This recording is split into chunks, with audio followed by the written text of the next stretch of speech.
Hello, I'm John Gatto, and I travel by the name John Taylor Gatto for reasons I'll explain in a minute.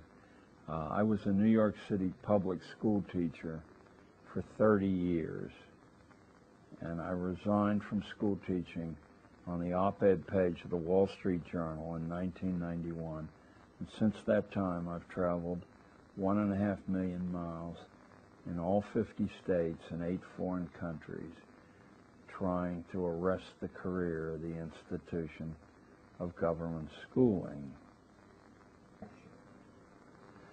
One of the really useful pieces of research that I've engaged in for the past 11 or 12 years is studying the 18 or 20 elite private boarding schools that set the tone for approximately 300 such schools and produce a substantial chunk of our national leadership. I don't think there are many people aware of the fact that in the 2000 presidential election, that 4 of the 6 finalists for the presidency went to one or another of these schools. George Bush went to Andover. John McCain went to Episcopal High.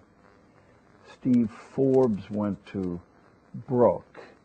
And Al Gore, I think Gore went to St. Andrews, but if you let me look at my note, St. Albans in Washington, D.C.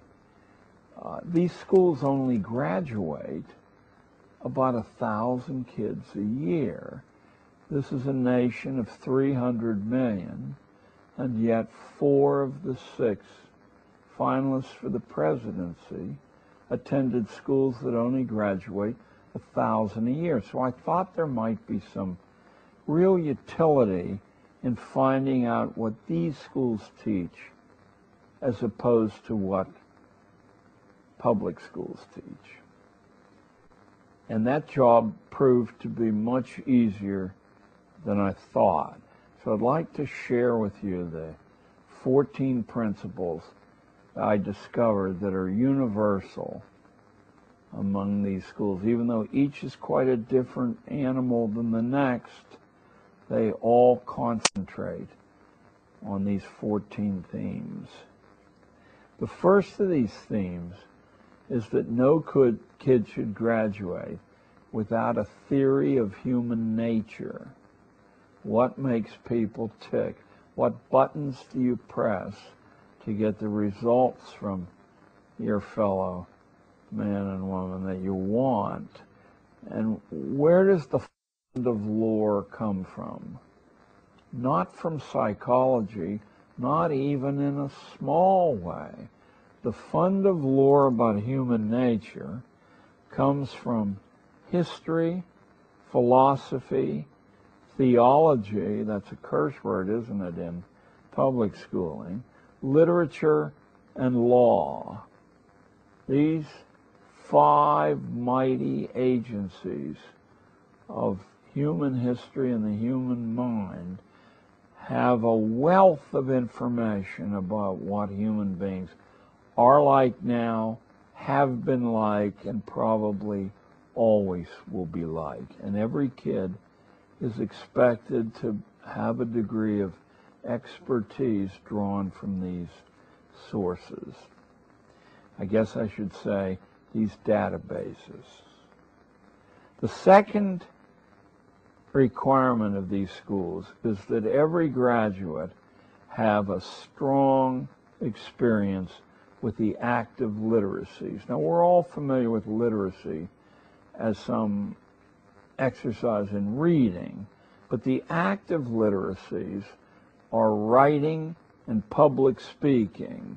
No matter how well developed your mind becomes on strong texts, it's useless to convince anyone else of your point of view unless you can write well and you can speak well. I think we've come to this juncture in history believing that that's some God-given gift that only a few people have. I can guarantee you, as a school teacher for 30 years, that both of those skills are extremely easy to teach. To teach public speaking, you simply have to offer regular opportunities to speak before a group of strangers. That could be a group as small as 1, 2, or 3, or it could be an auditorium full of strangers. But the fact that they're not people that you feel comfortable with, I think, is essential. To write well, it requires nothing more than that you write constantly and regularly, every day, preferably. The improvement will occur quite naturally. At that point, you might be able to profitably use some expert intervention, but in the process of reaching competency, intervention is the worst possible thing, simply the practice of doing it. So now we have a theory of human nature and skill in the active literacies. Number 3, among the curriculum themes that unite these elite private boarding schools, is insight into the major institutional forms, like our courts or our corporations or our military, including details of the ideas which drive them. I'll only give you one sample of this so that you can see how seriously government schools fall short of the mark in offering insight into these institutions.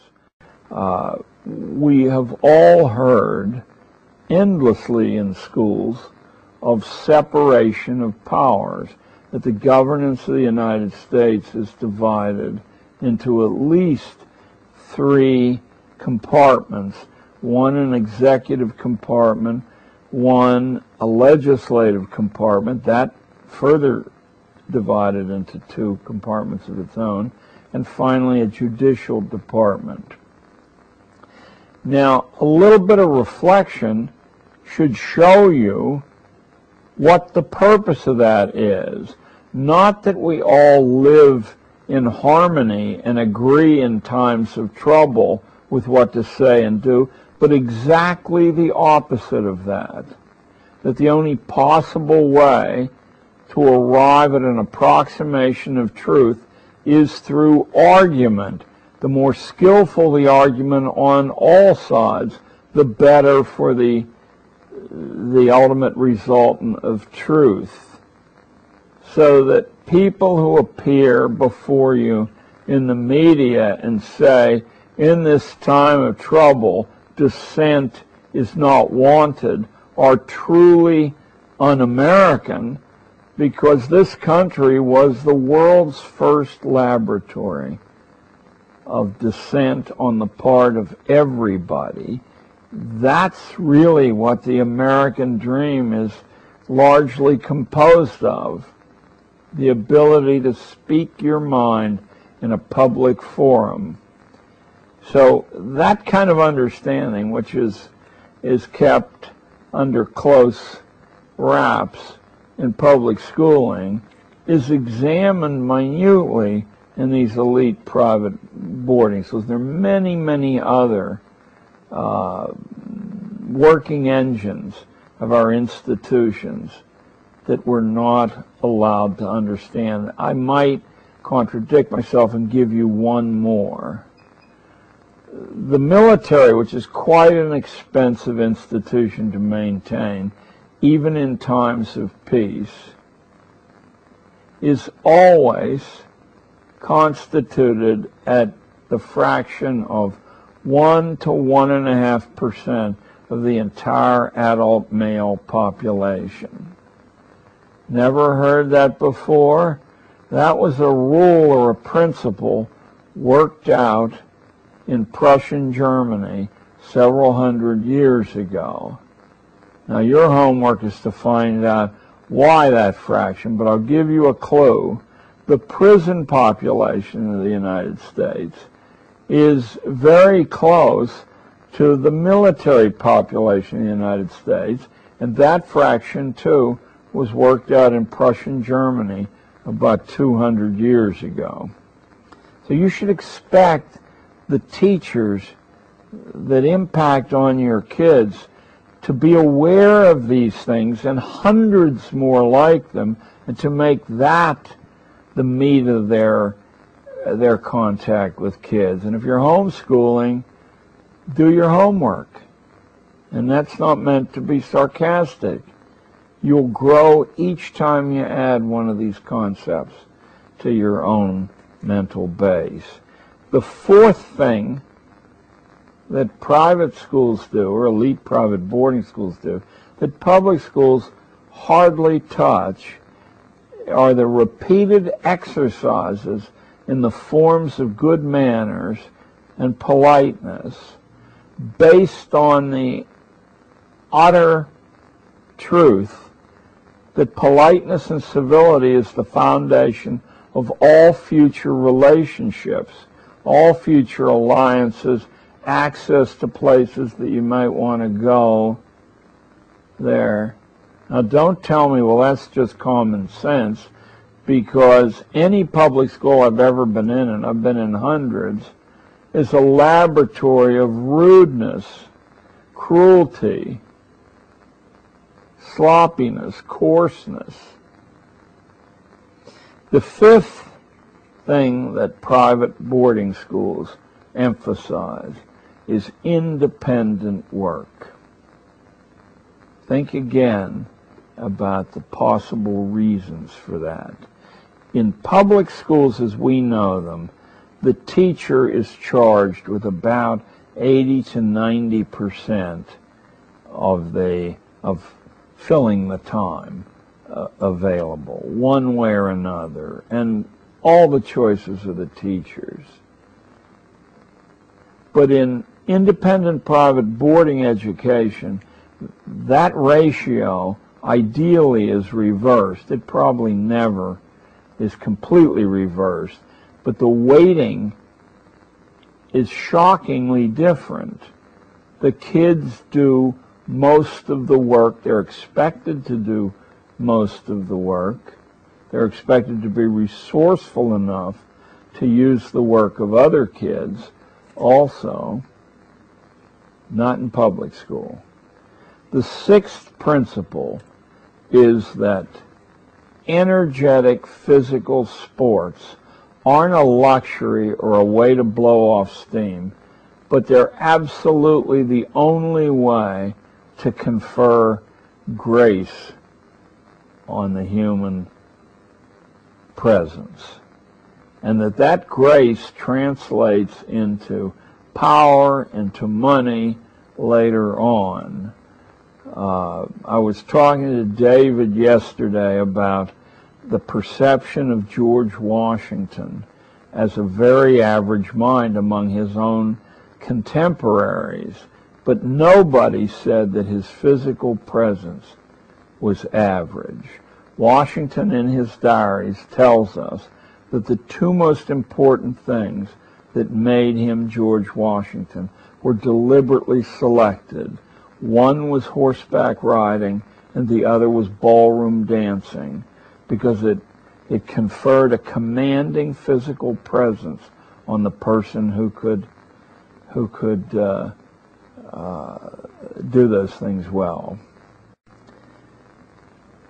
Also, sports teach you practice in handling pain, in dealing with emergencies which occur regularly in sports. The seventh curricular theme in elite private boarding schools is a complete theory of access to any workplace or any person. You'd do better off than reading a civics textbook to set a kid the challenge of getting a private meeting with the mayor of Los Angeles and let him work for a year on constructing an access to the mayor. Does that sound fanciful to you? My kids from a very ordinary New York public school got access not only to New York City's mayor, but to New York State's governor and CEOs beyond count. You can do that too. Teach your kid how to access places and people that he or she wants or needs. Number 8 is responsibility as an utterly essential part of the curriculum. Now, yes, that includes things like washing dishes, but in elite private boarding schools, you ask a kid to care for a horse, to take some important community service, to go for leadership in clubs, much easier to get than you think, because if the club is actually doing anything, it's a lot of hard work to be the leader, and very few people want that. Always to grab for responsibility when it's offered, and always to deliver more than is asked for. Number 9, and this is a long-range, comprehensive thing that needs to be checked regularly, but you don't ever quite get there. It's arrival at a personal code of standards.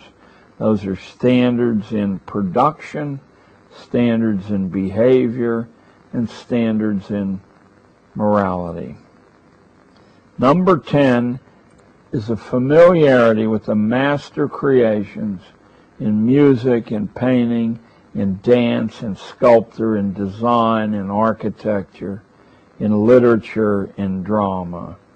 To be at ease with the arts, because apart from religion, the arts are the only way to transcend the animal materiality of our lives, to get in touch with a bigger you. Number 11 is the power of accurate observation and recording. I'll only give you one example of how you think this way, and if you push yourself, you will be able to supply many more. Power of accurate observation and recording. It used to be an axiom among the British upper classes that if you could not draw what you saw with your eye, then you in fact were not seeing what was there. So drawing wasn't a way to kill time, but a way to sharpen the perception. Charles Darwin, not my favorite human being, but nevertheless a major name in intellectual history over the past 150 years.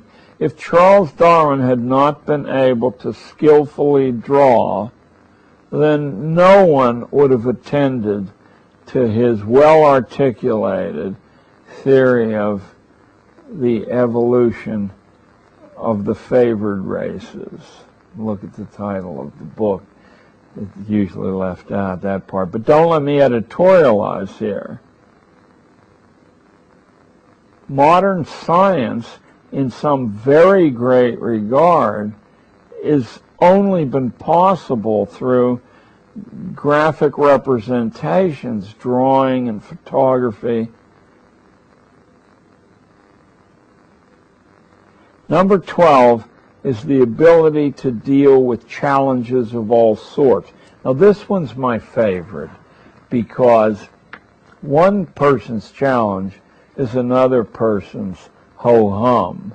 To know what will challenge your son or your daughter, you have to know your son or daughter very, very well. If you have a kid who's painfully shy, obviously public presentations are the challenge that the kid needs as a corrective to rather than live the rest of their lives. If your child is a coward. That's a harsh word, but many people are natural cowards. Maybe all of us are natural cowards until we come to see that physical challenges really aren't so bad. And if they hurt, they don't hurt that much. Teach your kid, if he gets knocked down, always to stand back up. If he gets knocked down again, to stand back up again. That would be a challenge. But challenges are different for different people there. If you're used to eating garbage food at the fast food outlets, I guess it will be a challenge to train your palate to discriminate fresh food and excellence in preparation from a Big Mac. I guess I only picked that one because my wife is a superb cook, and she graduated from the Culinary Institute in Hyde Park. See, Janet, I told you I wouldn't forget you. Number 13, we're coming to the end of this curricular list, is a habit of caution in reasoning to conclusions. Should Iraq be invaded by the most technologically sophisticated military in the history of the planet, and should hundreds of billions of dollars be allotted to that purpose? Well, maybe it should and maybe it shouldn't. But listening to a few government propaganda hours about the similarities between the leader of Iraq and Adolf Hitler is not the way to come to the conclusion, even though it's the way that 80 or 90% of us do. And finally is the constant development and testing of judgment. You make judgments, you discriminate value, and then you follow up. You keep an eye on your predictions to see how far skewed from what actually occurs or how consistent with what transpires things are. Now, this might not be the totality of a great curriculum, but let me tell you from where I sit there, this is well worth considering long and hard as a diet for your own school practice. One of the great anomalies of the teaching business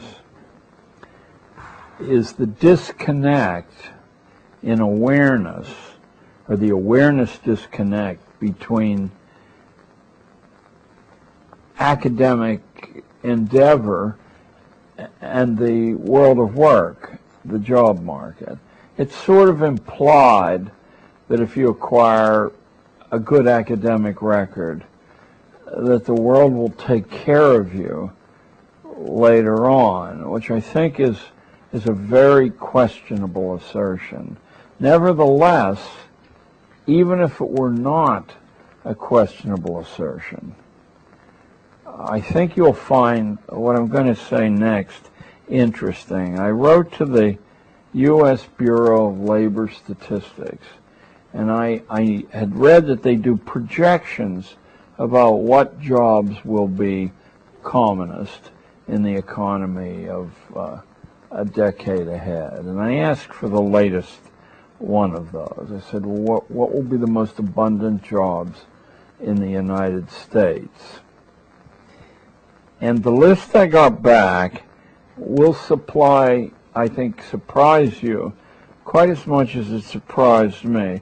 The single commonest occupation in the United States will be retail salesperson, a clerk in a store.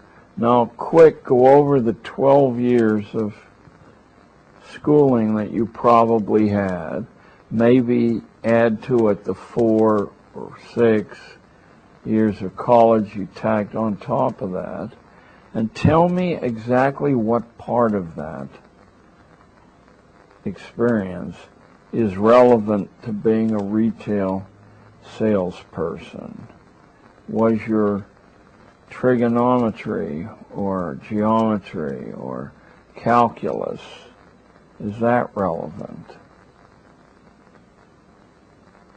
How about your memorizing the periodic table of elements?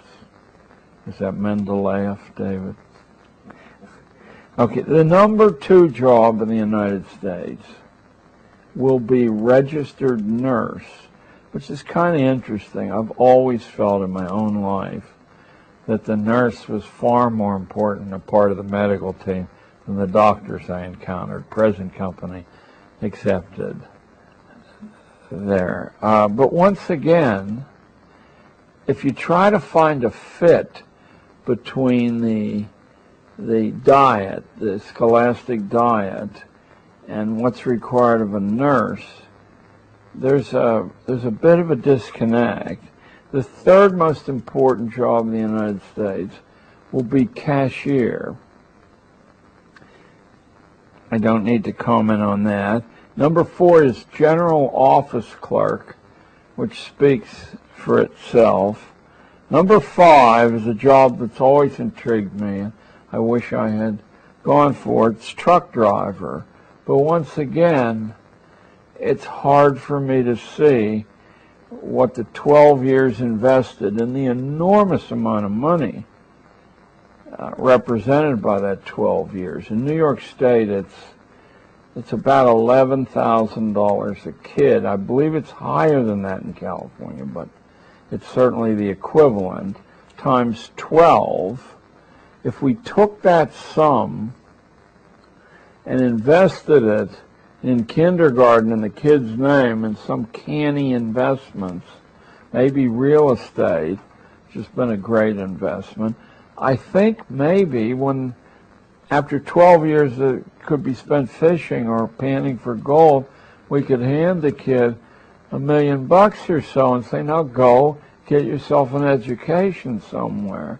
There's a gigantic part of the gross national product invested in this form of training. There has to be some reasonable theory of applicability to the functions that the national economy requires. The 6th most common job in the United States will be managers. The 7th, janitors, cleaners, and domestic servants. The 8th, nurses' aides, orderlies, and general attendants, ward attendants. The 9th, food counter and related workers. Notice we're not talking about chefs. We're talking about food counter workers. And 10th is the honorable profession that acting could not survive without, wait persons. I would prefer to say waiters and waitresses. Now, when you look at that as the projected economy, is it any wonder that schools don't bother to teach writing or public speaking or higher order abstraction or any of a range of what would seem to be wonderfully useful things to learn or interesting things to learn? Because we don't want to upset the apple cart with our waiters and food counter workers or our truck drivers and cashiers. This is the reality of the economy we have. It's true that if you live in some protected enclaves in the United States, it doesn't seem to be the reality. It's a struggle between deciding to be an engineer or an agency head or a doctor or a lawyer. But that isn't the reality for 95% of the country. I'd like to tell you now about the techniques I devised to try to break out of this trap, myself as well as the kids, how to break out of the trap of these conditioned responses, this dependent thinking. And I had to work out, just for a moment, bear with me and think about my problem. I had 30 kids coming to me 5 times a day, but not the same 30 kids. So now there are 150 lives I impinge on for about 45 minutes a day. And then these kids, for no rational reason other than that the scheduler would go mad, go from science to gym, or from studying history to studying poetry. And if you took the thread of these sequences and just set them down and tried to justify them on any other basis than administrative convenience, it would be impossible to do. The law says they have to be there 6 hours. You can kill 45 minutes of that time with lunch. You can kill another 20 minutes of that time changing classes. Now you've still got about 5 hours. And what are you going to do with it? The way we judge each other in the school business is whether it looks like we're doing something worthwhile with it.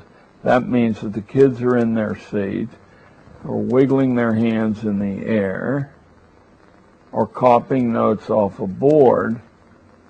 Absolutely no one anywhere has any idea whether the quality is transpiring in that time. If you wear a 3-piece blue pinstripe suit and a nice chalet tie, you just automatically assume to be in league with the professoriate or something. Anyway, I had to figure out ways. First, I had to figure out what exact forces, or pretty exact forces, were causing these reams of pathological behavior I was seeing. And that doesn't always mean swinging from the chandelier. It could mean falling asleep, which probably is a sane thing to do. But not falling asleep in such a way that the leader of the class sees you, because that's such a gruesome insult that usually vengeance is called for there. So how was I going to get the kids to develop independent characters and sound characters and independent minds? So I began to work with the mechanical possibilities. One of the first things I did, I hypothesized that the arrangement in long lines and rows, ranks and files, might very well have a bad effect on the energy in the people so ranked and filed. We've all had the experience of sitting around in a circle, and that does seem to release different energies. But I began to experiment with the variety of ways that I could arrange the classroom furniture so as to produce, hopefully, a different kind of psychic result, that the kids would be more into things, that they'd be broken away from their mental fantasies of a Big Mac or McDonald's or the porno on the internet, and could join in the collective consideration of an idea there. And I came up with about 12, which I won't bore you with going through 1, 2, 3, 4, 5. If you just take 30 little squares of paper and you put it in a confined rectangle, you could get some of the ideas right away, and eventually you'd come up with all the ones I did and more. But those would include simply stacking all the furniture in the back of the room and not allowing its use, so that you had to crawl or lay on the floor or sit on the floor. And so that did in fact produce, since I changed the furniture every single day, that was when I was young and strong, I changed it every single day, I found that in a very short time, several weeks, the classes were coming into my room, and they were absolutely expecting, they were more alive and alert than I had ever experienced in my own time.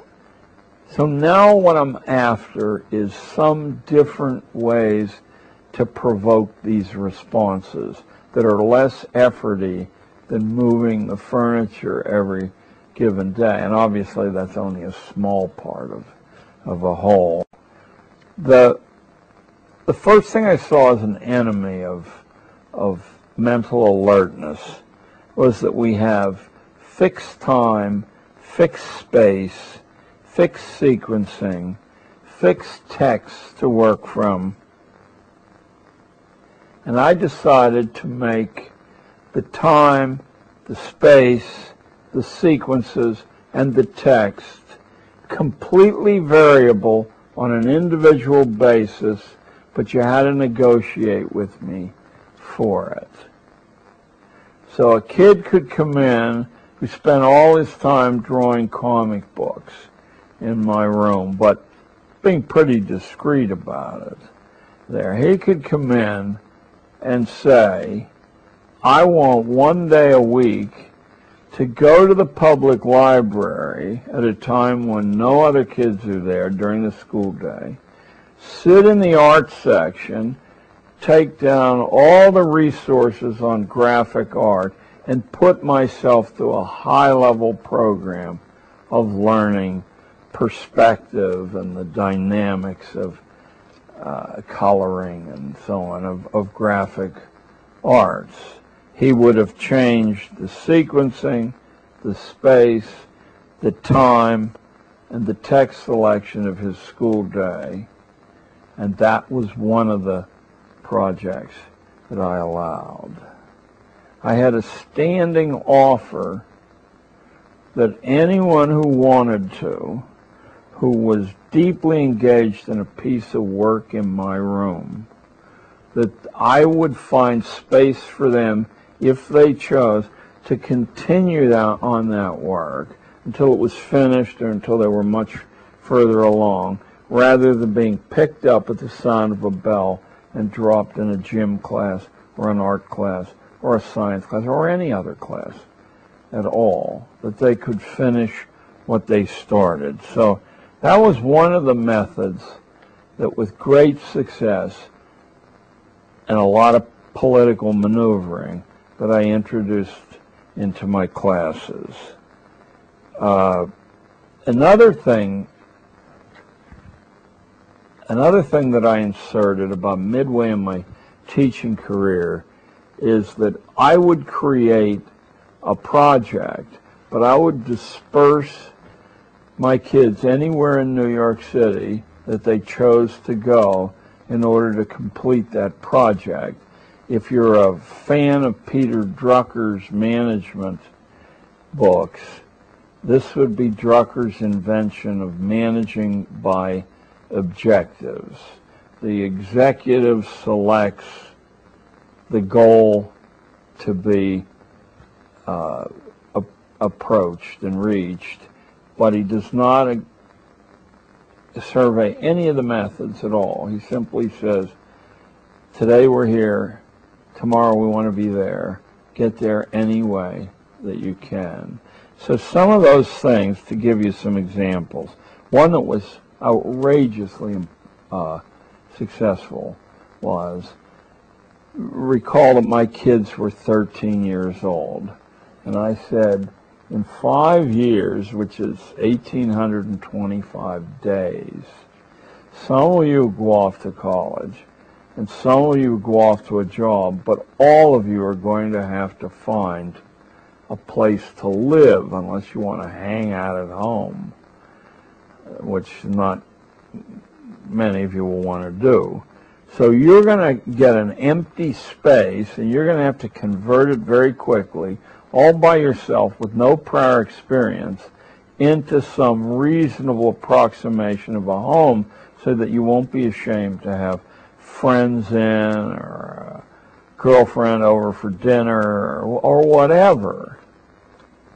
So what you need to do is not only find out what the objects required for that are, the functional ones and then the ones that you would add to realize your personality, but you're going to have to find out approximately what their prices are going to be. Then you're going to total the amount of that, and you're going to find yourself facing a whopping bill that very few of you could conceivably hope to reach.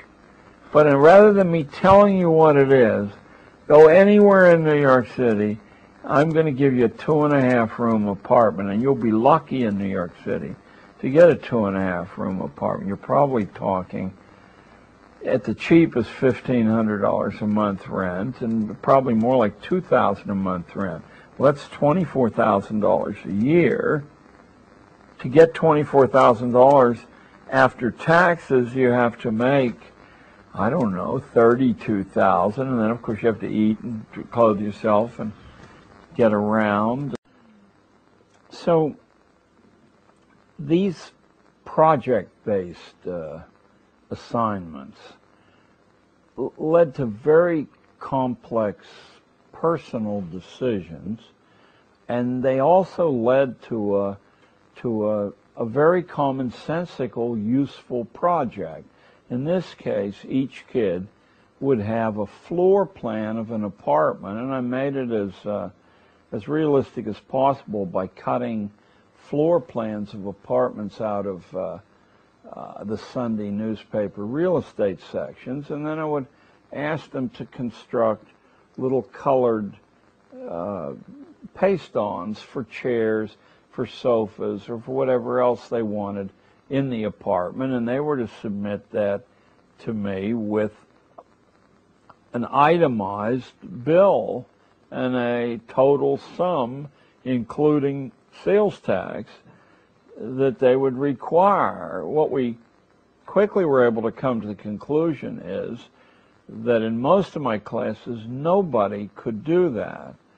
I then said, but you will have to do something like that, so you're going to have to be resourceful and figure out how the millions of people turned loose on the work market every year manage to do that. It's true some stay at home for a few years, and it's true that some get a helping hand from their parents, but it's also true that a whole lot of people can't get help from their parents because the help is impossible.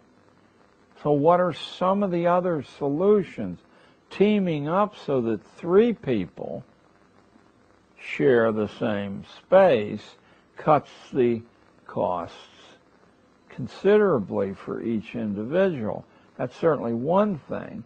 Improvising the furnishings or scavenging discarded but still useful things from, not just from dumpsters, but from people who constantly in a commercial economy like this one are ridding themselves of perfectly useful furnishings, air conditioners, you name it, someone is throwing it away at any given time, or virtually throwing it away by selling it for pennies on the dollar. And there are regular sales organs. Now some of them are on the internet, but they're regular paper sales organs that collect these things.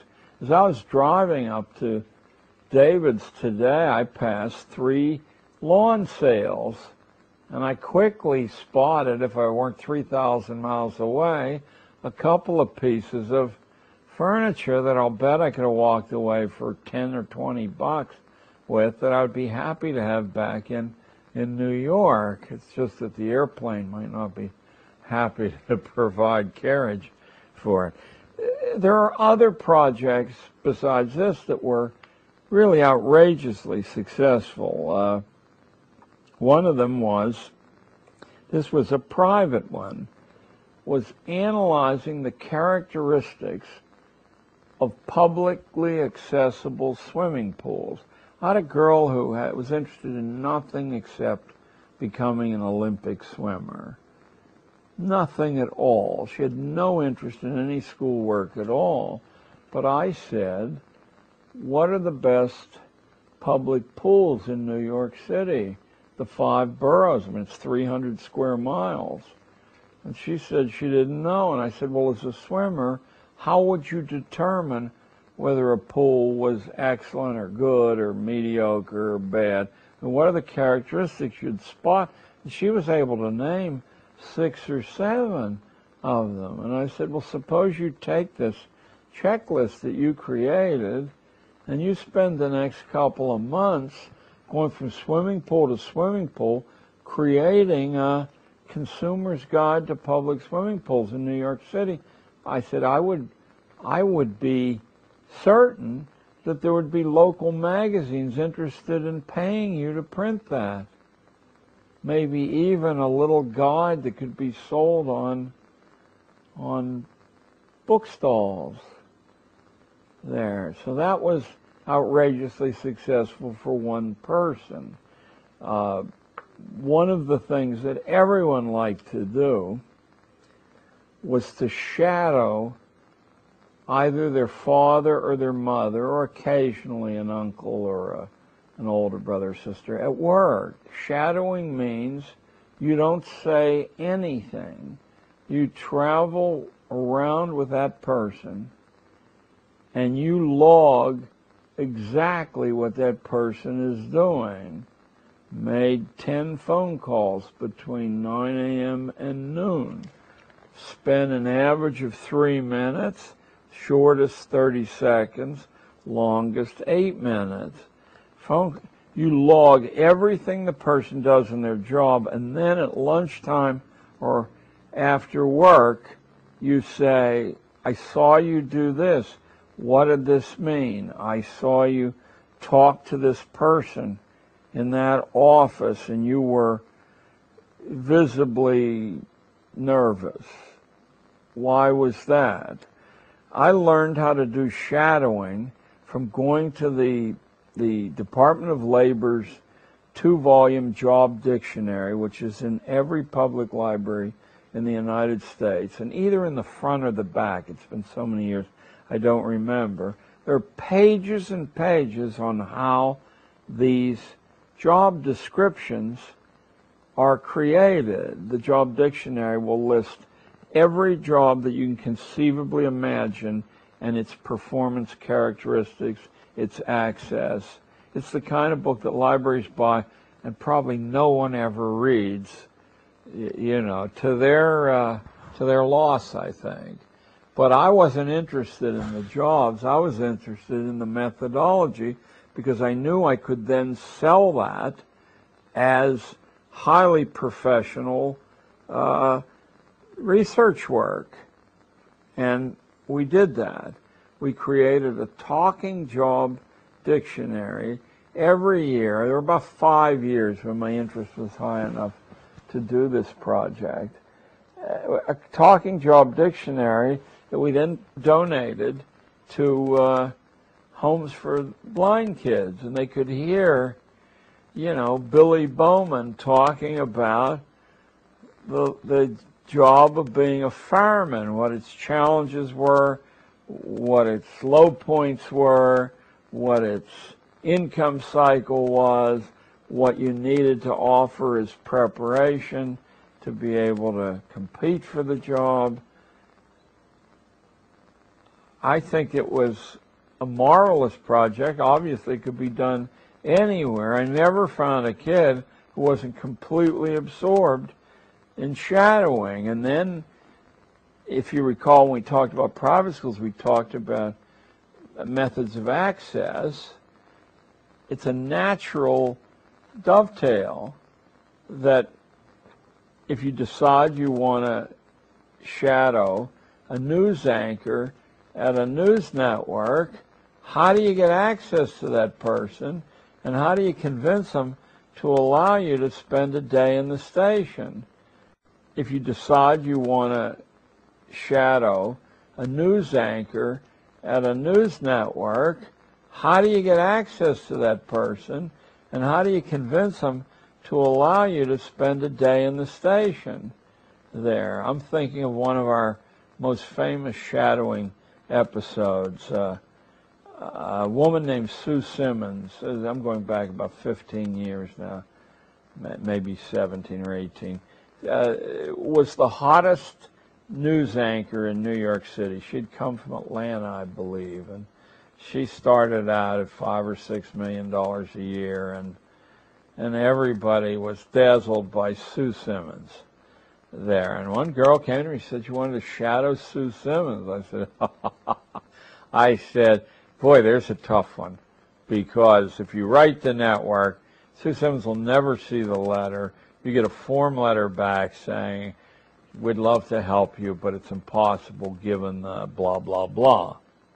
On the other hand, I said, if you can penetrate her personal security, if you can find out where she lives and make a personal appeal and offer her a quid pro quo, something for something, I said, you have a chance that she just might do this for you. Now, you can tell, I think, from my manner that, in fact, she succeeded, but not the intermediary steps, which took 3 months of hounding that poor woman and baking brownies for her and leaving notes at her building every other day, until finally Sue must have thought the easiest way to defend myself against this girl is simply to do it.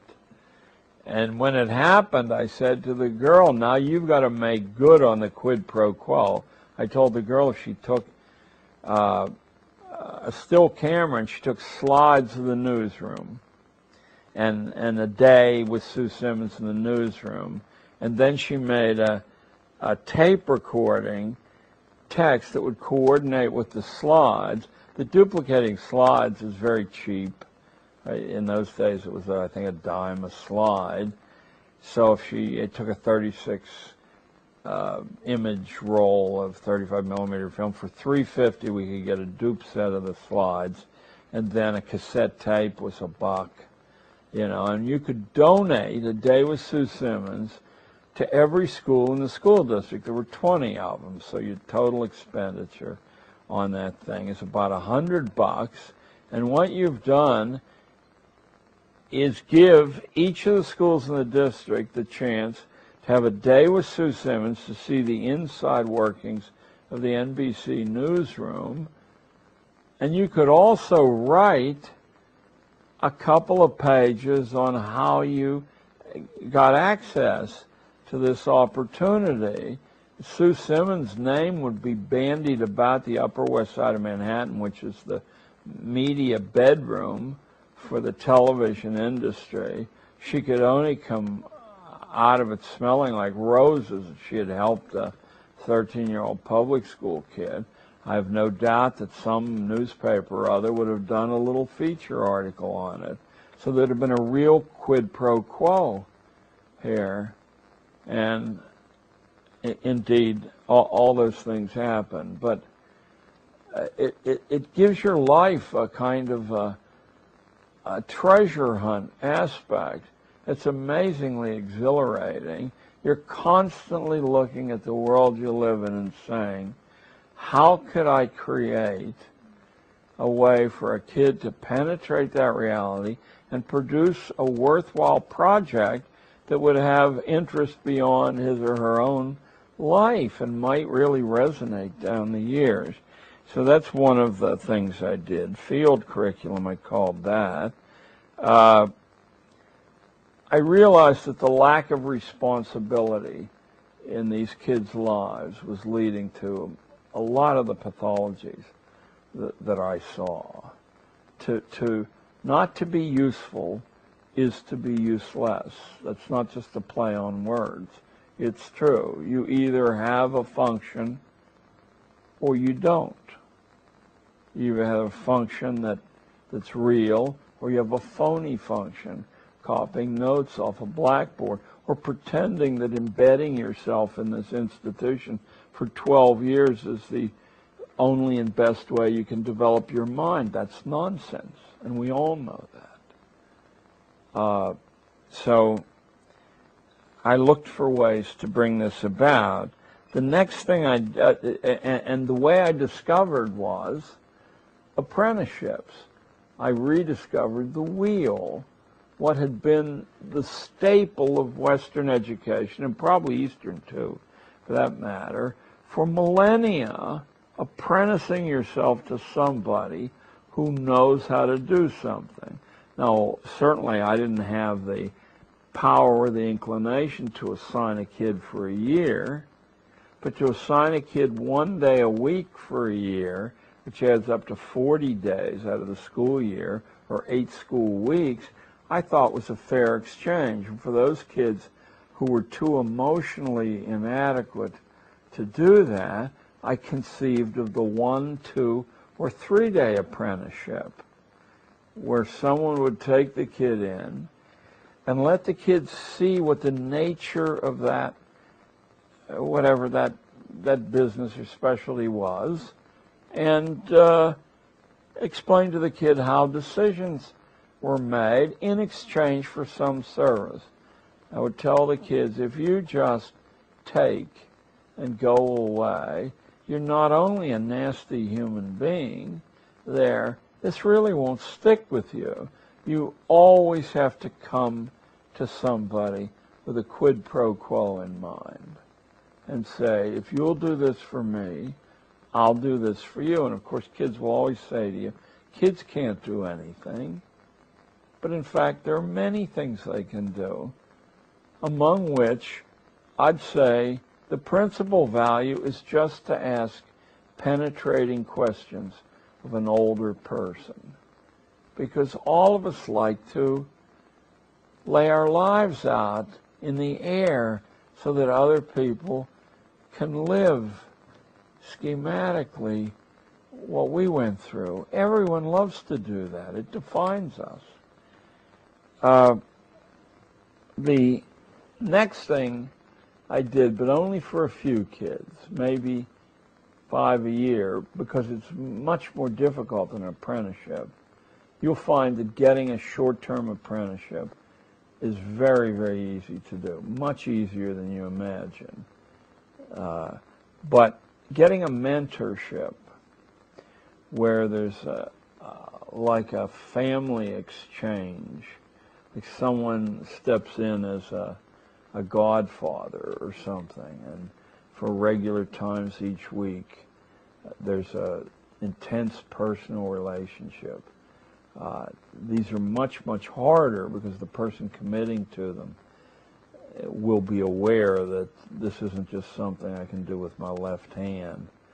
Like to get an apprenticeship with an auto mechanic, basically it's just to let the kid lean over the hood and see all these wonderful things being manipulated, and then the guy says, and this is this, and then you go on. But to open yourself the way a mentorship but it's worth trying, because those are transformational experiences. Then we did whole class projects. I said, what could 30 kids or 150 kids in some cases, what could they accomplish in 1 or 2 or 3 days that would make a permanent change or a visible change for the better in the life of this city? Notice here what we're really talking about is a sine qua non of citizenship. You have to take an active role in the community. That's what defines a citizen. So some of those were turning vacant lots into gardens. That's an old classic and it never wears out. Putting on shows or plays or variety shows for old age homes and for children's wards in hospitals and for veterans wards at veterans hospitals. The real trick is finding an audience. Kids are natural performers. They're natural hams. They love to do it, and they learn a great deal about ensemble work, about how to make your part integrate with everyone else's part, including the lighting person and the costume person, the direction. Those are wonderful things to do. I would at any given time have 2 variety show teams traveling through New York City, and anything, banks, other schools, old age homes, were grist for our mill, because any audience works for a set of performers who need to be immune to the audience, don't they? I mean, they can't say, oh, I don't want to play before those people. Whoever buys a ticket is the audience. Can't predict that. But you do need an audience, or you can't really grow beyond a preliminary point in learning this wonderful magical skill of becoming somebody else. There. So we started a food co-op every year. We found out where the wholesale market was. There will be one in, wait a minute, I'm in Pasadena. There's a wholesale market around here somewhere where all the restaurants and food markets go early in the morning, like 3 a.m. or 4 a.m. or 2 a.m., and they buy whatever they're going to use in their work wholesale, and they bring it back. The people selling that stuff don't care who they sell it to, and with a few exceptions, they don't have one price for Team A and one price for Team B. These trucks come in and out of the city all night long, and somewhere around here is the wholesale market. Find out where it is, take your kid there, buy a quantity that'll set up a little stand. And the way we did it was we took orders through all the classes in the school ahead of time, and then what was left over we set out on the main desk in the front office at 3 o'clock. Let me tell you, there was never anything left, ever, not one piece left. Most of the stuff was pre-sold, of course, because you can offer people about a 20% break on their food raw materials, and it's much fresher than if you pick it up through a food market, because they cold storage a lot of the food. The bigger ones will cold storage it for 9 weeks before they sell it to you as fresh. I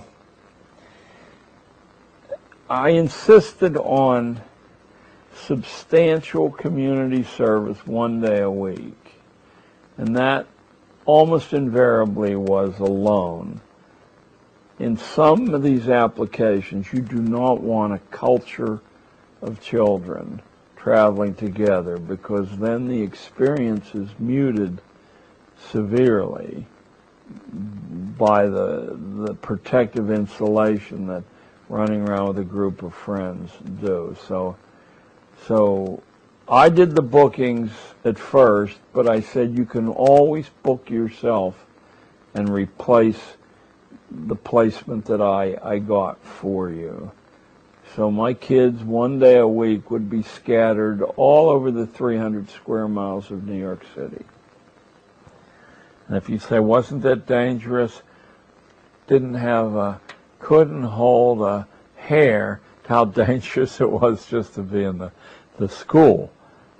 And in 20 years of doing this, we didn't have a single incident, even though many of the placements and distances my kids traveled, I think you might think were reckless. I always cleared these things with the mothers ahead of time, but I didn't bother even to inform the school administration.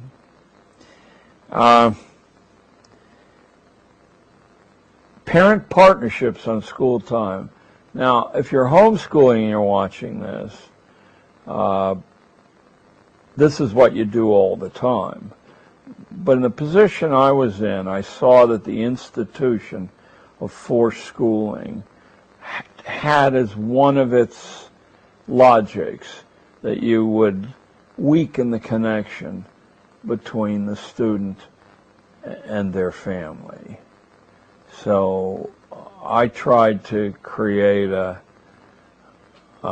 remedy for that. I said, you can always book yourself out of all your school classes for a day or two by drawing up a partnership with your mother or your father or your grandfather and setting out to explore some part of the city and to produce some understanding or some service or whatever. What you have to do is design an application, and I'll be as fair as I know how to be. If it looks to me that that was the equivalent or more of what I would have asked and expected from you in the days you were there, off you'll go. And I said, as a byproduct, you'll get to actually know your mother as a human being rather than as someone who makes breakfast in the morning you don't see again until evening. I had a standing arrangement that you could always exchange school time for starting a small business. And if you think there aren't a number of small businesses that kids have an advantage over older people in, then you're quite mistaken. They don't pay rent or upkeep. They can offer many services that are essential and substantially undercut professionals offering the same service. Think only of, well, Los Angeles is a city of homes, I guess. But New York City is a city of apartment buildings where you'll have 75 or more families living in one vertical unit. Now imagine that you have to move out of one of those places. Not easy to do. There's virtually no parking at all in a substantial part of the city without risking instantly being towed from the spot. And secondarily, the city's a bedroom community for many old people without families, and often for spouses without their opposite gender number. If you're a 75-year-old woman and you want to move from the 14th floor to the 3rd floor, you have an expensive proposition on your hands. But let me tell you, a team of 13-year-old kids can do the work 3 times as fast as a professional team, and you can pay them a fair amount, but that fair amount will be a tiny fraction of what you'd pay. Now, here's a service that's utterly necessary, probably thousands of times a week all over New York City, and people grieve when they can't meet the terms of that service. Here's a wonderful business that schools could encourage. How about pet sitting? What do you do in New York City with your goldfish when you're going away for 3 weeks? How about your dog? How about if you're going to be in the hospital for 2 weeks? Does everybody, as they do on sitcoms on television, have a friend they can call and say, take the dog? I guarantee you, no, that isn't true, and many people would feel leery about asking a friend to do that service, or frightened. I first learned about the possibilities of kids and work as a substitute for curriculum when back in 1968 I learned of a 13-year-old boy who was making $26,000 a year walking dogs, except he never touched a dog. He booked the dog walking. He hired school kids to do the dog walking. He trained them how to walk 2 or 3 dogs at the same time with one of those little appliances. And he took, I think, 50 cents a dog. At the time, his father was a postal clerk, I think making $15,000 a year. Remember, it's 1968, it's 35 years ago. And his mother had some other low-paid income. The 13-year-old boy was making more than his mother and father put together. His name was Brian Bantry, and he became a Broadway producer with his capital that he accumulated. Oh my. There's just a few more of these. These are a menu of methods that can be substituted for standard academic curriculum, but most of which, in fact, the standard academic curriculum can sit right on top of. You don't have to be mutually exclusive when you do these things. Experiences with solitude. I knew from reading and from my own life that without the ability to be alone by yourself, that you're in for quite a substantial amount of grief in your life if you don't learn to appreciate your own company. But you're also missing, I think, one of the developmental steps in having a reflective mind, because the answers that come quickly, or the answers that come to you through brainstorming with other people, are not always, but most always, exceedingly shallow takes on whatever the question at hand is. You know, they may seem satisfying as they happen, but as you try to apply them, they're very often unsatisfactory. So you have to put yourself through, I don't think I'm telling most of you something you don't already know, you have to put yourself through a kind of an apprenticeship of solitude to break out of the box, to break out of ordinary thinking, even if it's high-level ordinary thinking. It's a trap. But how to trick children, and that I have to admit, how to trick children into doing something that I knew they needed to have practice with. Well, here are some of the ways. There's a reservoir system around New York City that goes from, 10 or 15 miles away from the city to really 150 miles from the city that supplies the water through an elaborate system of aqueducts and tunnels. And all of those reservoirs are wonderful places to fish because no one fishes there. You get a permit from the city of New York. I don't think it costs anything. And you can fish in any of these reservoirs. I had a standing offer that anybody could take the day off and go fishing if they went alone, and that I had maps on the walls of where to go, and another day to get down to City Hall and get a permit to go fishing. When I used to do that, it was just pro forma. You know, you filled out some form and they handed you a permit to fish in the reservoirs. Huge fish because nobody fishes there. And the reservoirs around New York City are enormous. I mean, there'll be 5,000-acre lakes and impoundments that are 10, 15, 20 miles long. So they're real lakes. That's one way. taking a hike. You want to get down to City Hall and try to get in and see the mayor, or just watch the city council, which is a slam dunk. You can just do that. Okay with me. You got to walk from my school to City Hall was about 10 miles. If that seems like an inordinately long walk to you, then welcome, I guess, to the 20th and 21st century. That would be a jaunt historically for people who wanted to get around. We've lost the use of our legs, and we've certainly lost, I think, the confidence that if you just put one foot in front of another, sooner or later you'd be in California.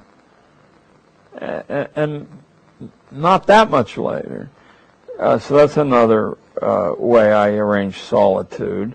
You could always go anywhere in the city and map a future place that someone might want to visit. You could go to the court area and map the location of the courts and the entrances and so on. Or you could go up to Columbia University and create a map of that campus that a kid could use with a little bit of acting ability to just walk on and live as a college student.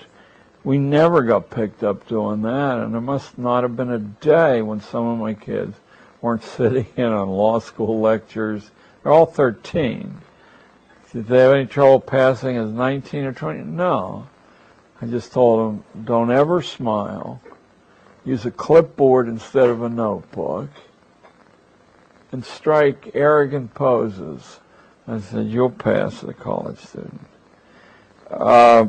The last three things I kept as colors on the palette, or the last two, were utterly independent study, not where I participated in the creation of a menu of alternatives, but where the kid from start to finish conceived the expedition and conceived the way to judge it. And finally,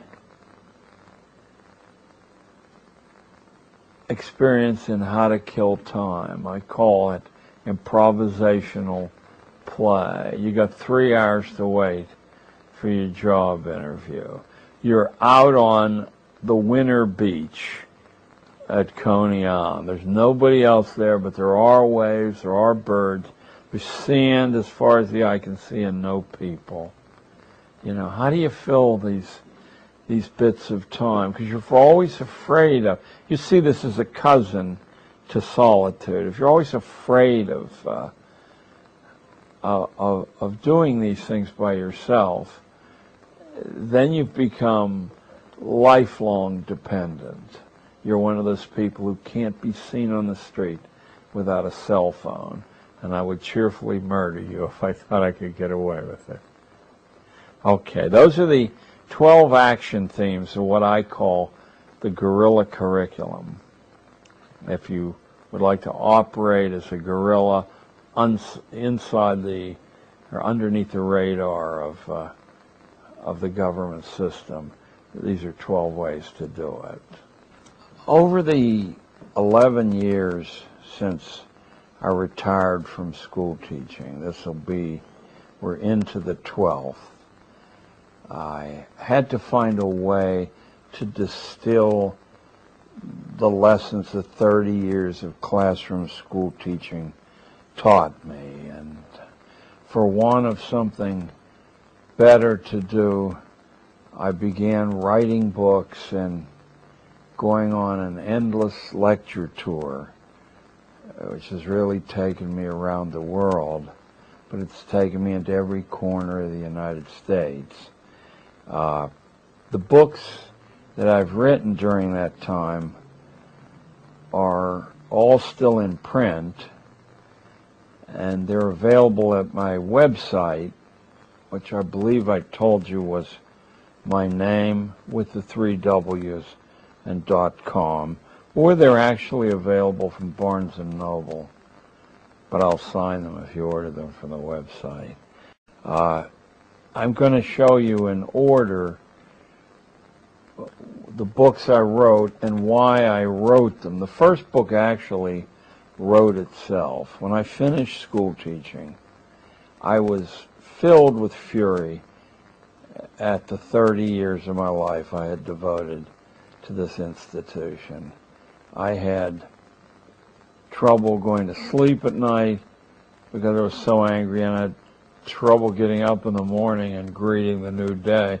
I woke up angry and I went to bed angry at night. So I thought I'd discharge some of this anger by trying to catch lightning in a bottle, trying to make the experience of 30 years fit into an essay called The Psychopathic School, in which I described the pathologies I thought grew out of this kind of confinement experience.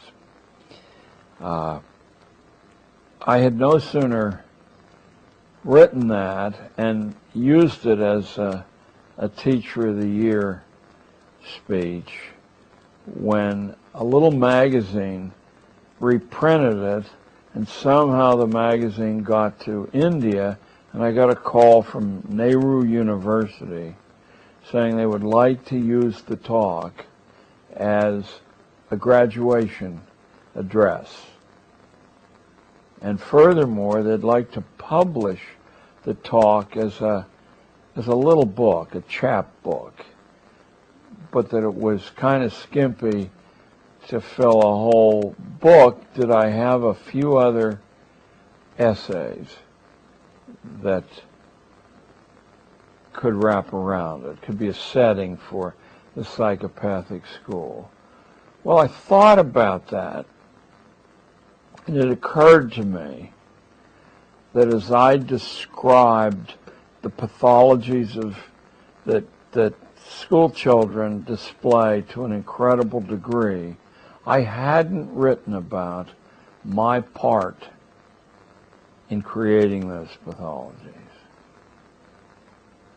And so I wrote a second speech, which actually became the New York State Teacher of the Year speech, and it was published elsewhere. And soon there were 700 versions of it circulating the world there. So I had done a piece of the undone work by fingering myself and my colleagues in our role in creating these pathologies. There were other aspects of the school business that weren't so obvious as crazy children and crazy school practices. And I thought I owed it to a book to deal with those two. So in 5 different ways, I distilled my school experience, and it became Dumbing Us Down, the Hidden Curriculum of Compulsory Schooling.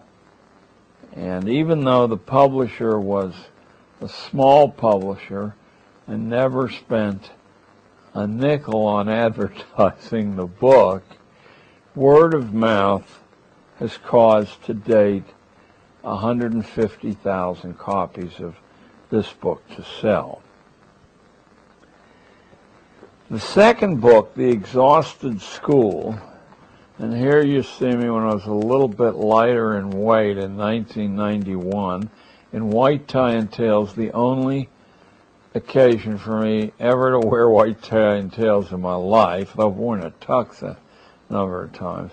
This is on the stage at Carnegie Hall. I had just exited the teaching business in July, and I wanted some way to make a public mark, sort of to draw my toe in the sand in some public arena and throw down a gauntlet to the school business. Now, it's bizarre to think of a junior high school teacher renting Carnegie Hall in New York City to do that, but I knew if the venue wasn't celebrated, I sure wasn't celebrated. So there wasn't much likelihood of this gauntlet ever being picked up and examined. Fortunately, some of my former students came up with the money to hire Carnegie Hall. If you're ever planning to do that, I want you to know that it's the most heavily unionized concert hall, I'm sure, in the world. There are thousands of pages of union regulations. If you go 60 seconds over the limit of your performance, you owe $15,000 more. If you want a piano on the stage to play a number, that's $6,000. We did pay that, and we had Mozart as the backdrop as the audience came in and during the intermission at the end as they went out.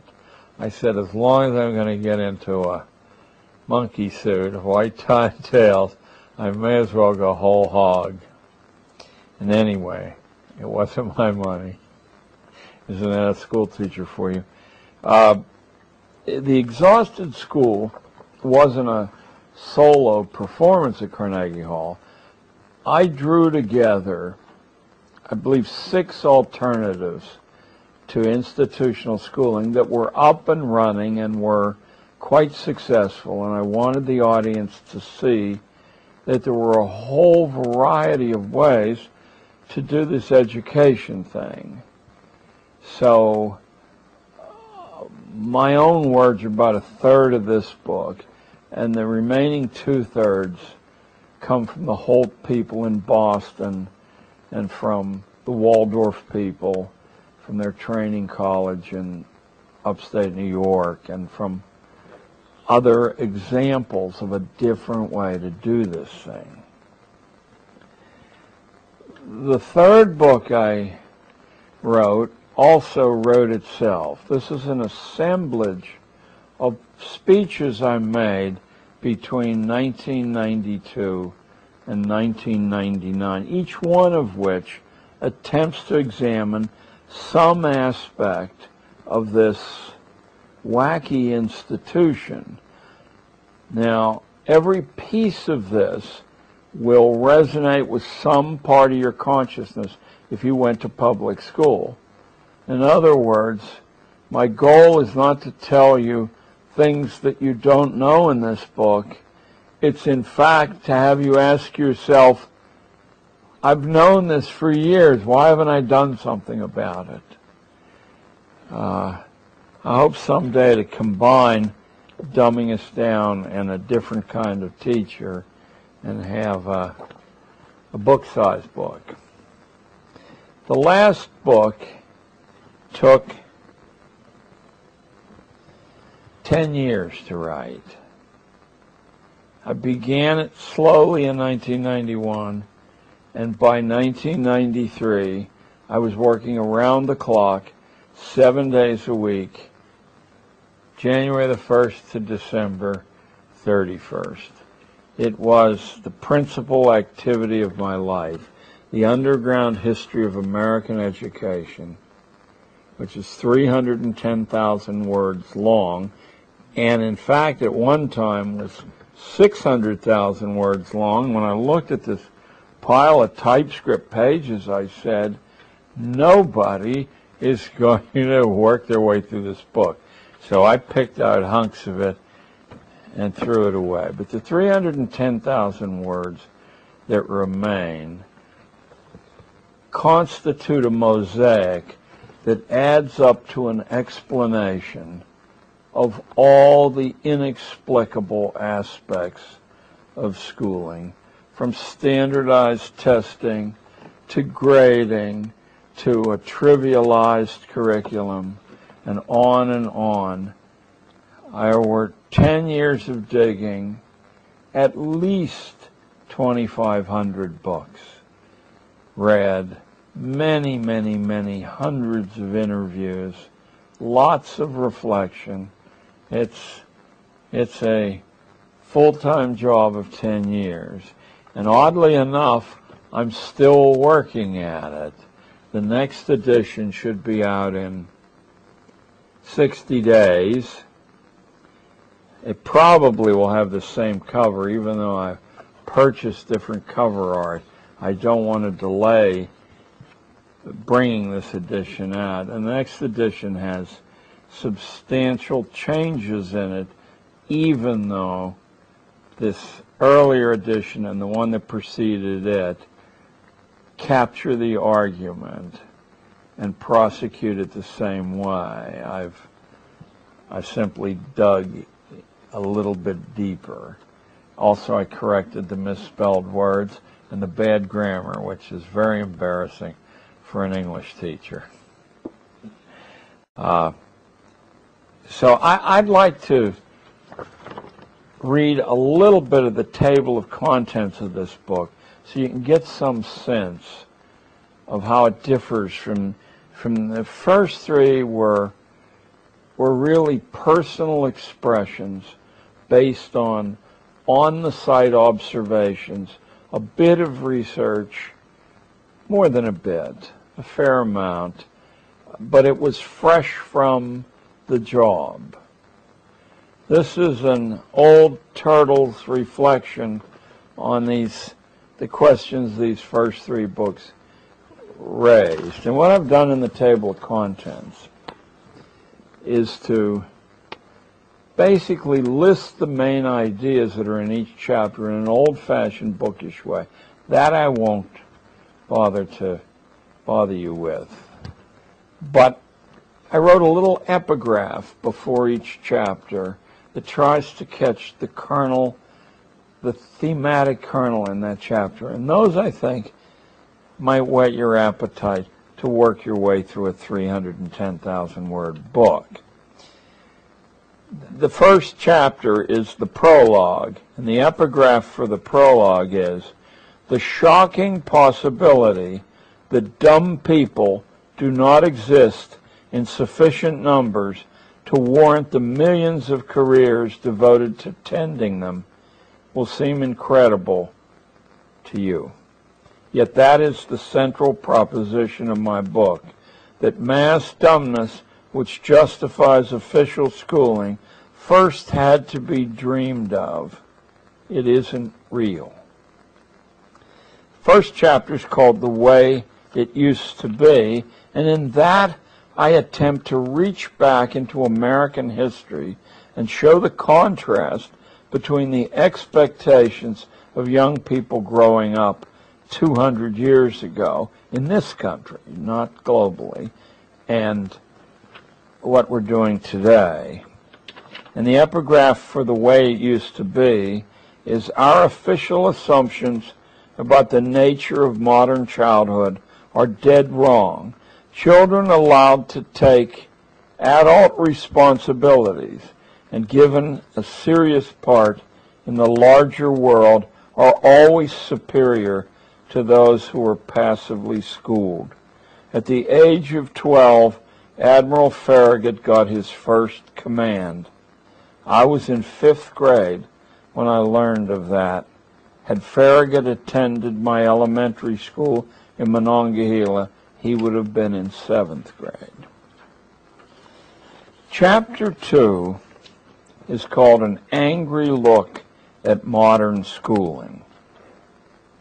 And the epigraph is, "The secret of American schooling is that it doesn't teach the way children learn, and it isn't supposed to. It took 7 years of continuous reading and reflection to finally figure out that mass schooling of the young by force was a creation of the 4 great coal nations of the 19th century. That's the United States, Germany, Britain, and France. Nearly 100 years after the investiture of forced schooling in the United States, on April the 11th, 1933, the president of the Rockefeller Foundation announced to insiders that a comprehensive national program was underway to control human behavior. As I speak to you, that was 70 years ago. Chapter 3, the schools, of course, were the agency to do that. Chapter 3, called Eyeless in Gaza, is about the elimination of the ability to read complex material. And I specify exactly how that was carried out. Something strange has been going on in government schools where the matter of reading is concerned. Abundant data exists to show that by 1840, the incidence of complex literacy in the United States was between 93 and 100%, wherever such a thing mattered. Yet compulsory schooling existed nowhere. Between the two world wars of the 20th century, schoolmen seem to have been assigned the task of terminating our universal reading proficiency. And to spare you reading this chapter, I will tell you that under the guise of World War II, the alphabet system of teaching reading, which had worked quite brilliantly and very efficiently for hundreds and hundreds of years, was jettisoned, and it was replaced with a pictograph system where you were required to memorize the look of words rather than to sound out the parts of words. It's a system that simply doesn't work well. It works well enough for you to become an indifferent reader, but never well enough for you to pick up the books that the people who made schooling were familiar with. Chapter 4 explains why I quit, how I eventually became disgusted with what I was doing, even though I was highly honored by the system and given many, many privileges. I became so disgusted with what I was doing that I quit. I lived through the great transformation of the 1960s and watched schools turn from reasonably useful places into laboratories of state experimentation upon children, centers of scientistic pornography masquerading as pedagogical science. Treating children as individuals became anathema. The changeover was the fruit of a half-century of social theory in which experts in child development spoke in averages. But there is no mass of children, only individual children.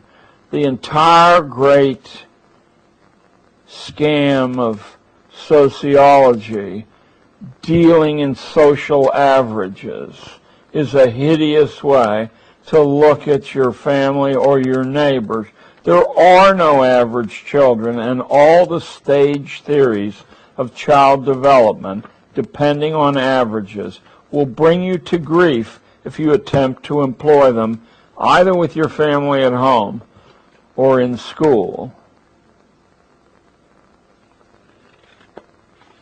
The evidence of our eyes and ears demonstrate that average men and women do not exist. It's a statistical conceit that justifies management.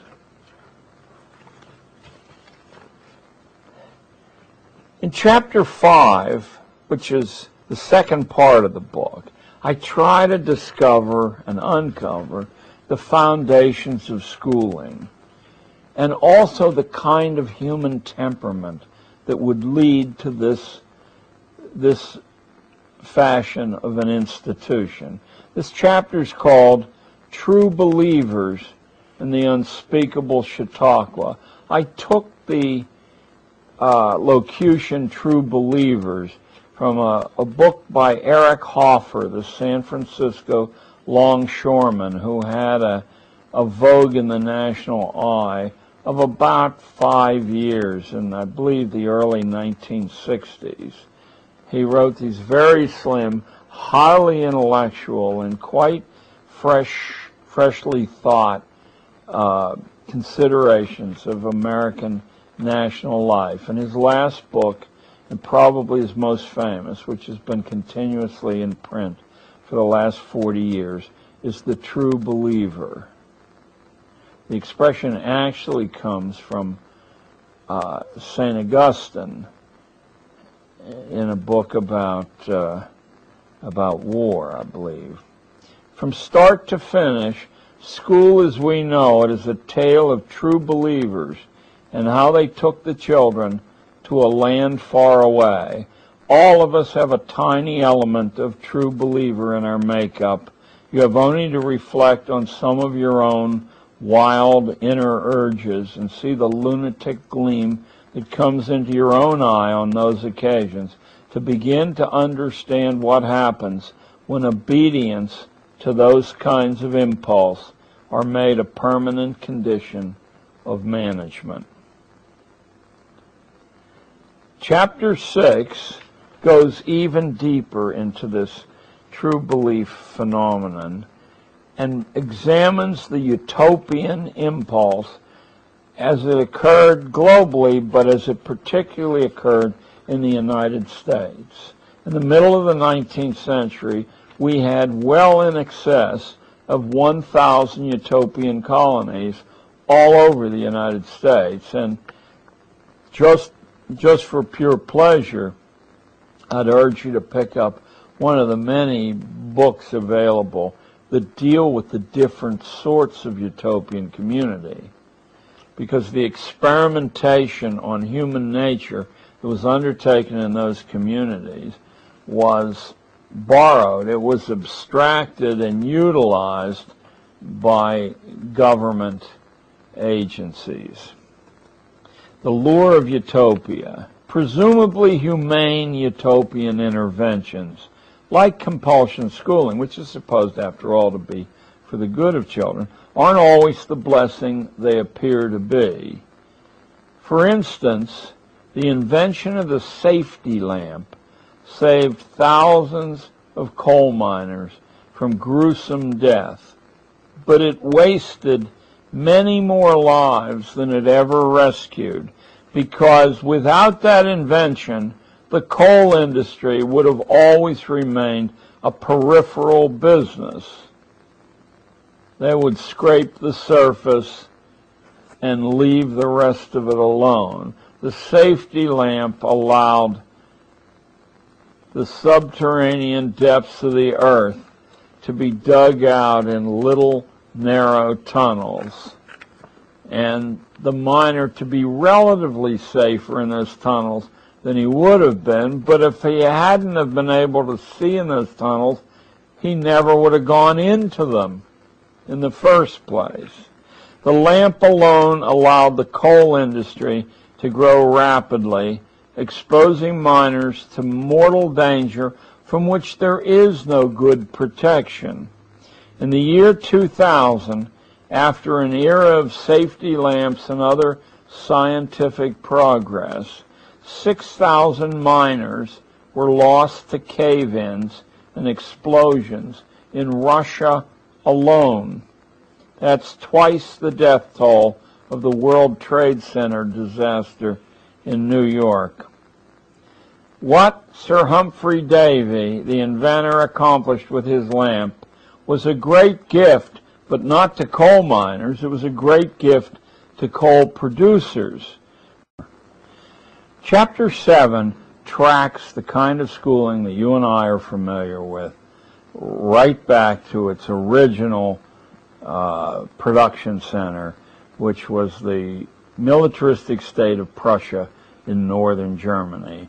And from Prussia, delegations from all over the world, east and west, came to see the Prussian miracle, where a small, poor country could produce profitable factories, and in particular, a very well-disciplined and formidable army, simply by passing its young citizenry through forced schooling.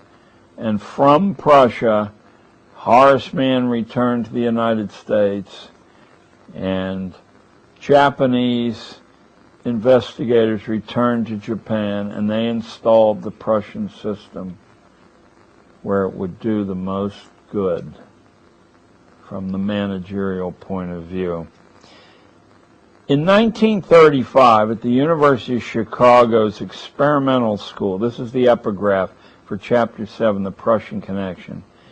In 1935, at the University of Chicago's experimental school, where John Dewey had once held sway and made his reputation, the head of the social science department published an inspirational textbook called The Life and Work of the Citizen.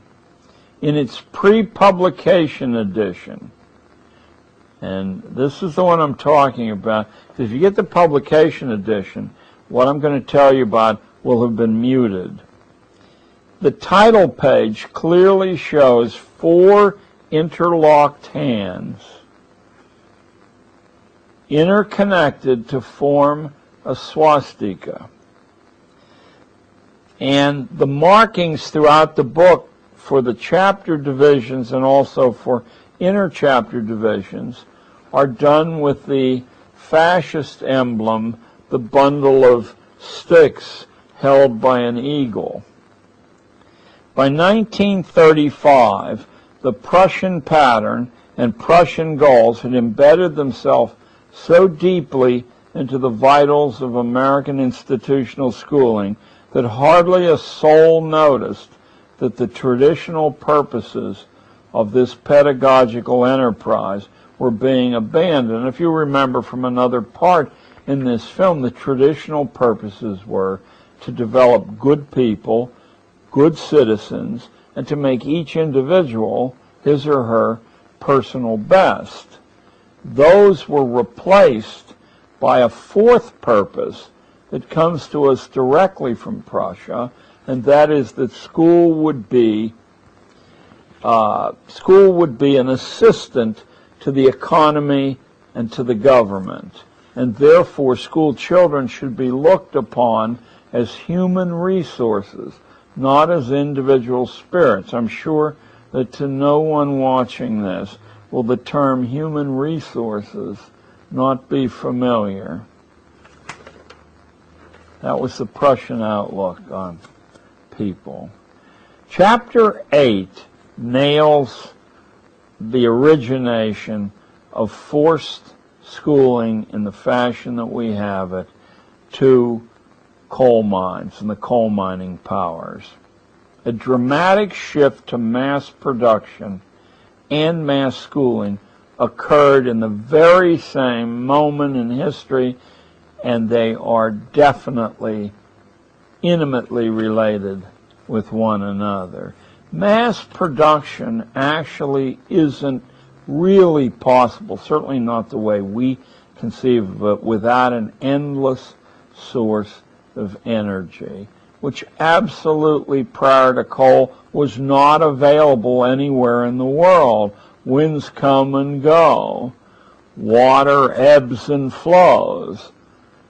But coal power can go on at a steady rate around the clock.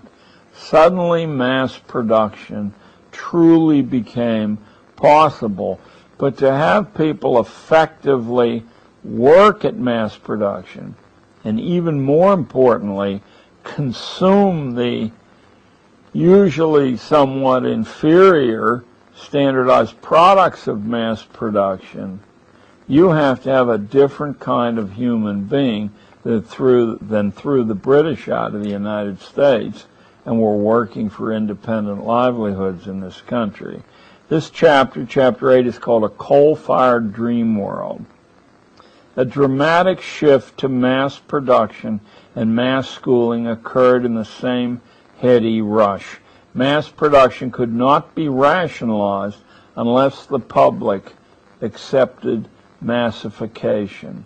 In a democratic republic, school was the only reliable long-range instrument available to accomplish this.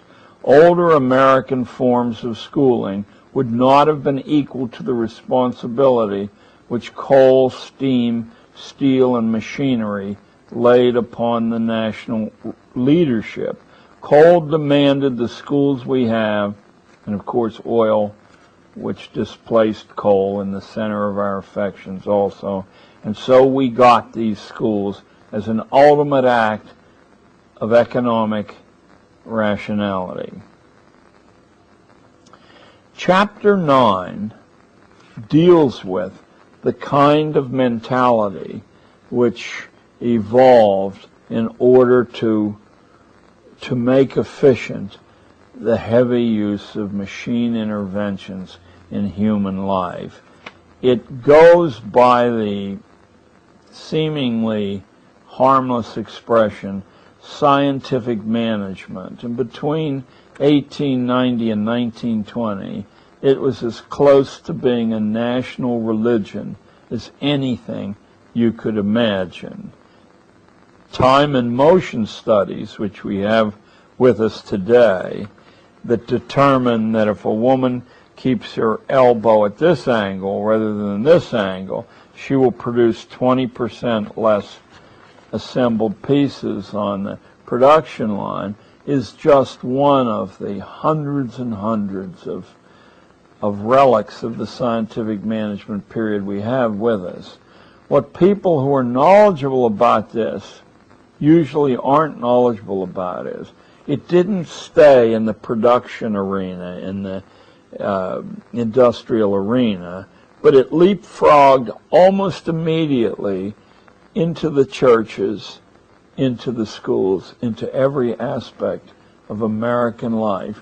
Managers came to judge themselves, and others judged the managers on the basis of how scientifically they managed. Frederick Taylor was the high priest of scientific management, and he's certainly somebody that you should delve into, read a biography or two, and you will find probably the principal architect of the world you live in. In the past, Frederick Taylor wrote, he was the scientific management engineer for the Carnegies and the Rockefellers. In the past, Frederick Taylor wrote, "Man has been first." By the way, he also invented the slip-on shoe because it was more efficient than a shoe that had to be tied. In the past, Frederick Taylor wrote, "Man has been first. In the future, system must be first." The thought processes of the standardized worker had to be standardized too in order to render him a dependable consumer. Forget efficiency in production if you can't get efficiency in consumption. Now think about that for just a short instant. The most efficient consumption system would have people consuming all the time and expending all their earnings and all their savings on consumption. Have I described the United States at the beginning of the 21st century? But the only way you can get continuous consumption is by maintaining a constant low level of boredom so that nothing people buy is satisfactory for other than the first few moments after the purchase. Think only of your computer, which you know, even if you bought it today as you listen to me, is already obsolete, because none of the computer companies would release a generation of computers if they didn't already have the replacement generation in hand. Read Tracy Kidder's The Soul of a New Machine and find out where that philosophy evolved from. At the minute the sales curve for whatever the AC-doocy machine you bought is, whenever the sale curve reaches, is that called the asymptote, David, the top? and starts down, at that moment, the drums begin to roll for the generation that was available at the moment you purchased this generation. And it is tooled up and moved on to scene. Of course, its replacement, too, stands in the wings waiting for you to continuously consume and be dissatisfied with this machinery. The same thing's true of automobiles. It's true of everything, because that's the logic of scientific management. You have to reach a point in human life where everything and anything machines make will be consumed enthusiastically. Well, they make an awful lot of stuff. Fortunately, the United States of America is there to consume it. That's the end of the third part of the book. The fourth part of the book is simply one chapter. It's a personal interlude about my own family and upbringing in a coal mining town in western Pennsylvania. And if you had taken my family and put them under modern social work scrutiny, this is both my father's family and my mother's family, I would have grown up in social service work, in a foster home, and all of the people I knew who were all wonderful, wacky geniuses who fought constantly, they would have all been locked up. And if I were the victim of those things that I'm told victimize people when I read the various child-saving manuals, then I would not have been able to live an adult life, to own a farm, to become the New York State Teacher of the Year, to write 4 books, and to make a movie, to be married to the same woman after 43 years. The truth is, like schooling, our insight into the mind of the developing young, is based on averages. Even the averages are suspect there.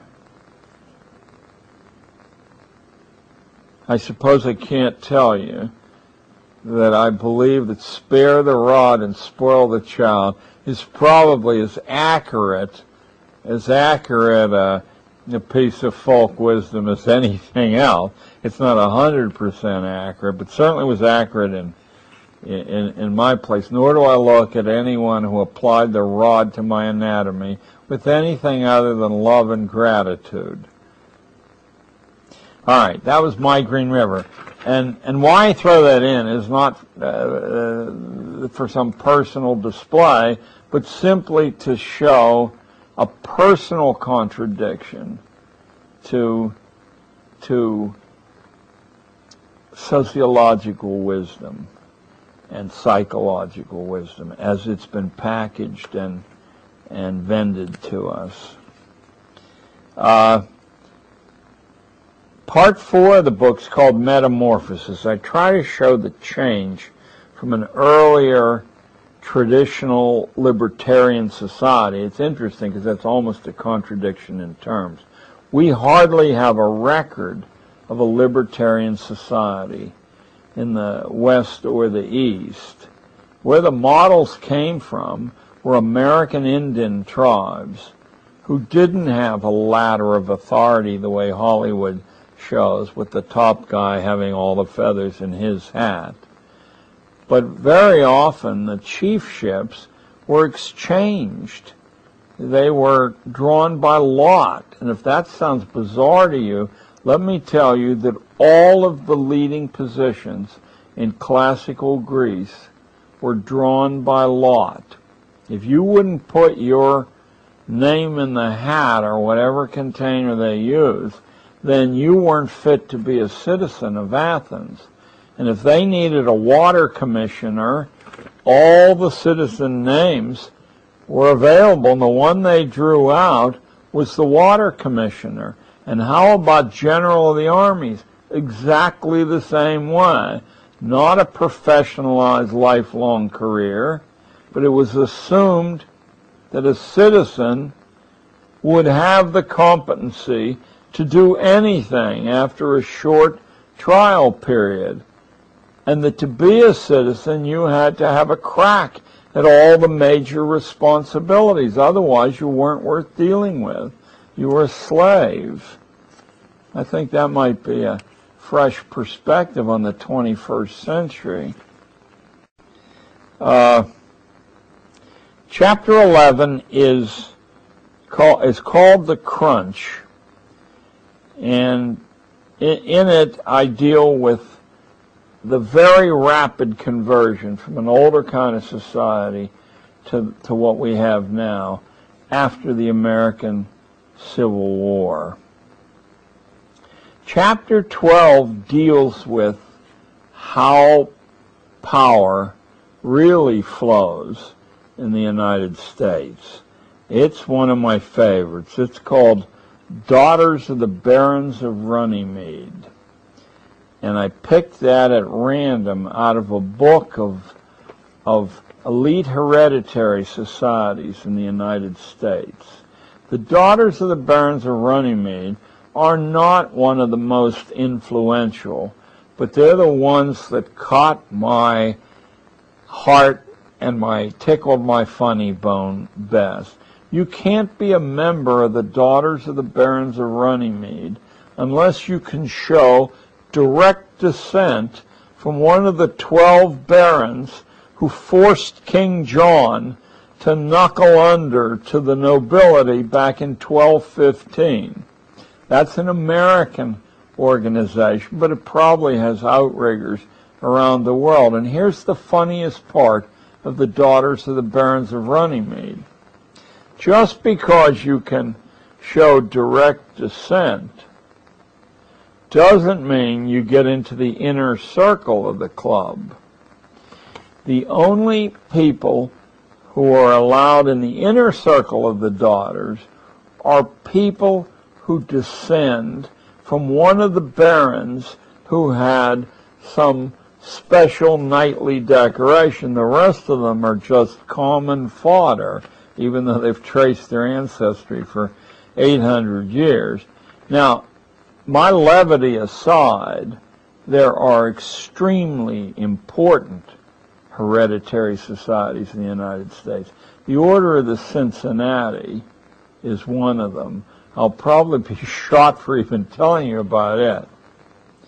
The Order of the Cincinnati is made up of those people who can trace their descent from a field grade officer in the American Revolution.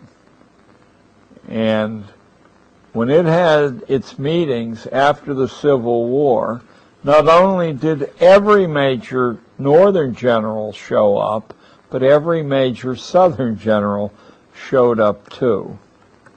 The new compulsion school institution was assigned the task of fixing the social order in place. But it borrowed the cautions that two Italian sociologists, Vilfredo Pareto and Giambattista Mosca, had laid down around 1900. Both these men, working independently, said the reason that every hierarchy comes to an end is the problem of transmitting to the next generation the reins of power.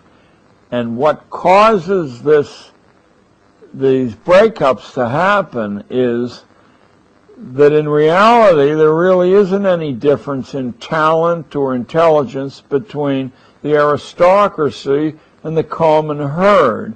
And as you frustrate the natural leaders of the common herd, they band together, and over time, it may be centuries, they figure out where the weak spots of your edifice are, and all of a sudden they upset it.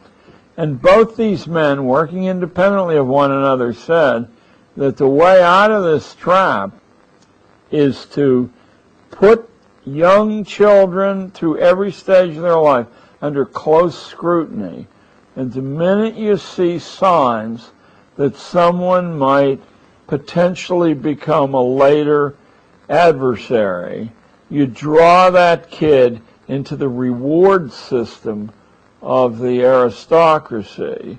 You flatter that kid, you wean that kid away from his own parents, and in that way, the secret of perpetual power would be available for the first time in human history. So the next time you see some kid from Harlem on the cover of Time magazine on his way to Exeter or Andover, you might just ask your local librarian to get you Mosca or Pareto. But the daughters of the barons of Runnymede represent the well over 1,000 private hereditary societies that are really like a cousinage, an international cousinage that exists apart from almost any form of scrutiny the outgroup can bring to bear.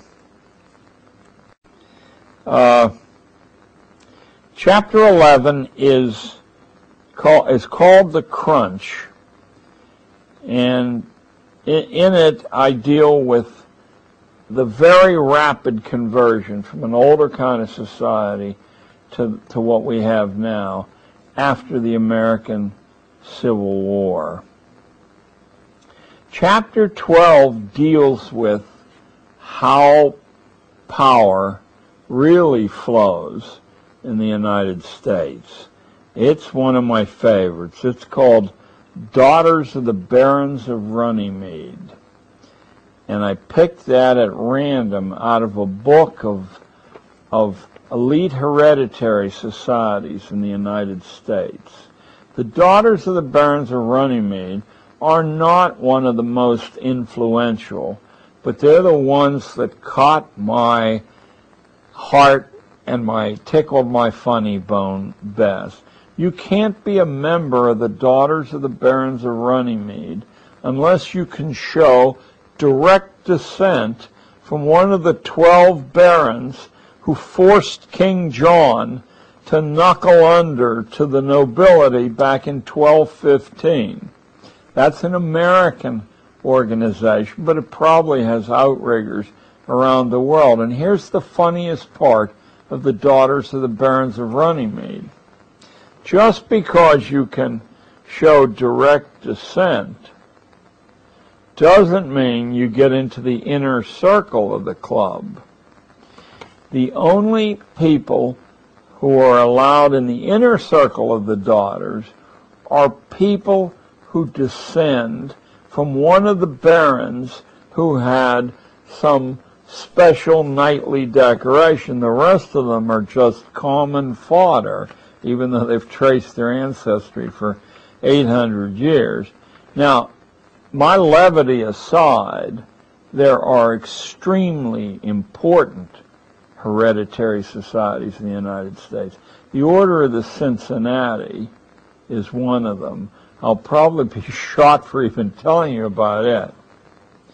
The Order of the Cincinnati is made up of those people who can trace their descent from a field grade officer in the American Revolution.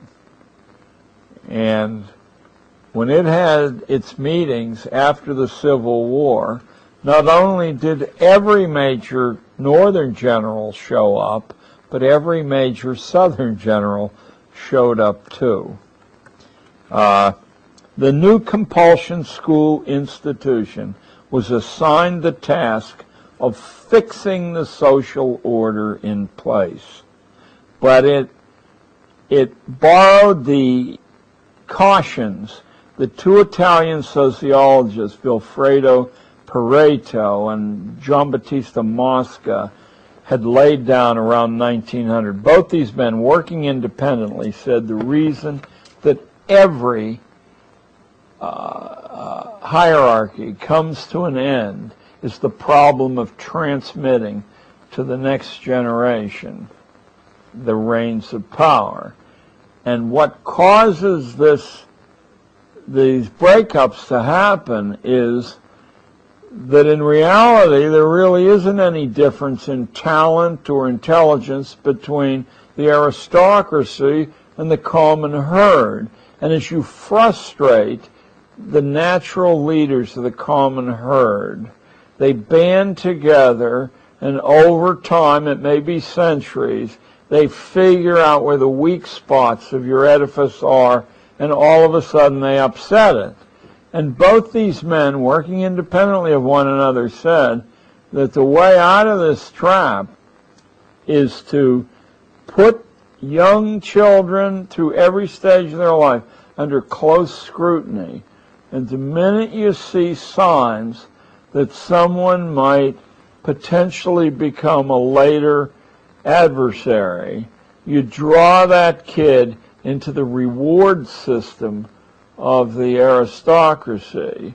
You flatter that kid, you wean that kid away from his own parents, and in that way, the secret of perpetual power would be available for the first time in human history. So the next time you see some kid from Harlem on the cover of Time magazine on his way to Exeter or Andover, you might just ask your local librarian to get you Mosca or Pareto. But the Daughters of the Barons of Runnymede represent the well over 1,000 private hereditary societies that are really like a cousinage, an international cousinage that exists apart from almost any form of scrutiny the outgroup can bring to bear. Chapter 13 is called The Empty Child, and that was originally the title of this monster book, The Empty Child. It has to do with the contributions of psychology and philosophy to this pot of this leadership pot. The basic hypothesis of utopia building, and obviously what we're running is a utopia here. May not be a utopia for you, but let me tell you, it's a utopia for, dare I say, the Bush family or the Clinton family. The basic hypothesis of utopia building is that the structure of personhood can be broken and reformed again and again, that people are plastic, or that they're empty and can be filled according to specification. The notion that children were empty vessels was the most important concept which inspired social architects and engineers to believe that schools could be remade into socialization laboratories under central mandate. Chapter 14, in some ways, is my favorite chapter in the book because it originated in a speech I gave immediately after the Dalai Lama spoke in Boulder, Colorado, and I had sat directly in front of the Dalai Lama, staring in his eyes while he spoke, and when he was done, I got up and spoke to a tent full of people who I think paid $500 a ticket to get in, certainly not to see me. But I was inspired to reach some kind of height beyond the ordinary. I must have taken 90 days to write this talk. It's called Absolute Absolution, and it deals with the necessity of throwing God out of government schooling. God was pitched out of government schooling on his ear after World War II. This was not because of any bogus constitutional prohibition, at least not one that the previous century and a half could detect, but because the new state and the new economy considered the Western spiritual tradition too dangerous a competitor to be allowed, and of course it is. When you issue a wild card to every citizen that says you may appeal beyond the decision of our managers and experts to an invisible guide, you're dealing with a situation so unstable that sensible architects knew it had to be gotten rid of. What I'm most proud about in this article, though, is you can't just throw God out. What you have to do is find a way to replace the functions that God serves. I can't give you a religious lecture here, but obviously one of those functions is to deal with the inevitable universal aging, sickness, and death that we all will encounter. But you can move into place a large, minutely articulated medical apparatus and system that more or less, without actually saying it, promises that everything can be taken care of, including death. It's just a matter of time, isn't it? Until we don't have to die. It seems to me I hear that message daily from the medical system. And there are other things, that functions. God holds your hand when you realize that paying the penalty of the forbidden fruit in Genesis, that you're going to have to labor by the sweat of your brow for your bread. Well, no, you don't. You live in the United States. Only fools work. Don't you get stock options, or aren't you in a privileged occupation where the idea of your resources shriveling up don't exist? They constantly renew themselves. There, you don't have to work. Only fools work. Smart people have other people work for them, or they employ machinery. We're not fighting a war in Iraq. Our machines are so superior to the Iraqi machines, which, by the way, we sold them. So it's our new generation of machines against our older generation machines, that I think we should award the medals to our machinery in appropriate ceremonies. Anyway, absolute absolution deals with the problem of God, why spirits are dangerous, and what actually the Western outlook on religion teaches. It's an amazing code of easily accessible strengths. Chapter 15 is the psychopathology of everyday schooling. None of the familiar school sequences, none of them, are defensible by any of the known rules of evidence. You could not bring a case to court that this has to be this way, or the division into social studies and so on has to be that way. They're quite indefensible. They're all arbitrary, because you have to do something as long as you're going to confine these kids. They're all grounded in superstition or class propaganda or aesthetic or philosophical prejudices of one sort or another. For instance, and this I think will be directly useful to you if you're a homeschooler, Pestalozzi's famous formula of simple to complex is a prescription for disaster in the classroom. This is not the way people learn. They learn from a kind of random selection up and down the ladder that keeps them feeling the zest of the chase. And sometimes, very often, you can reverse the ladder, and it works just as well. In fact, there were famous experiments. I have to tell you this. I hope I can remember the name. If I can, it was Penn State University in central Pennsylvania. And the years, I believe, were the middle 70s. I'm reaching, but this old mind, but these are quite famous experiments. The Pennsylvania State University Psych Department took the physics textbook for freshman physics, which I believe was a required course, so that all freshmen had to take it.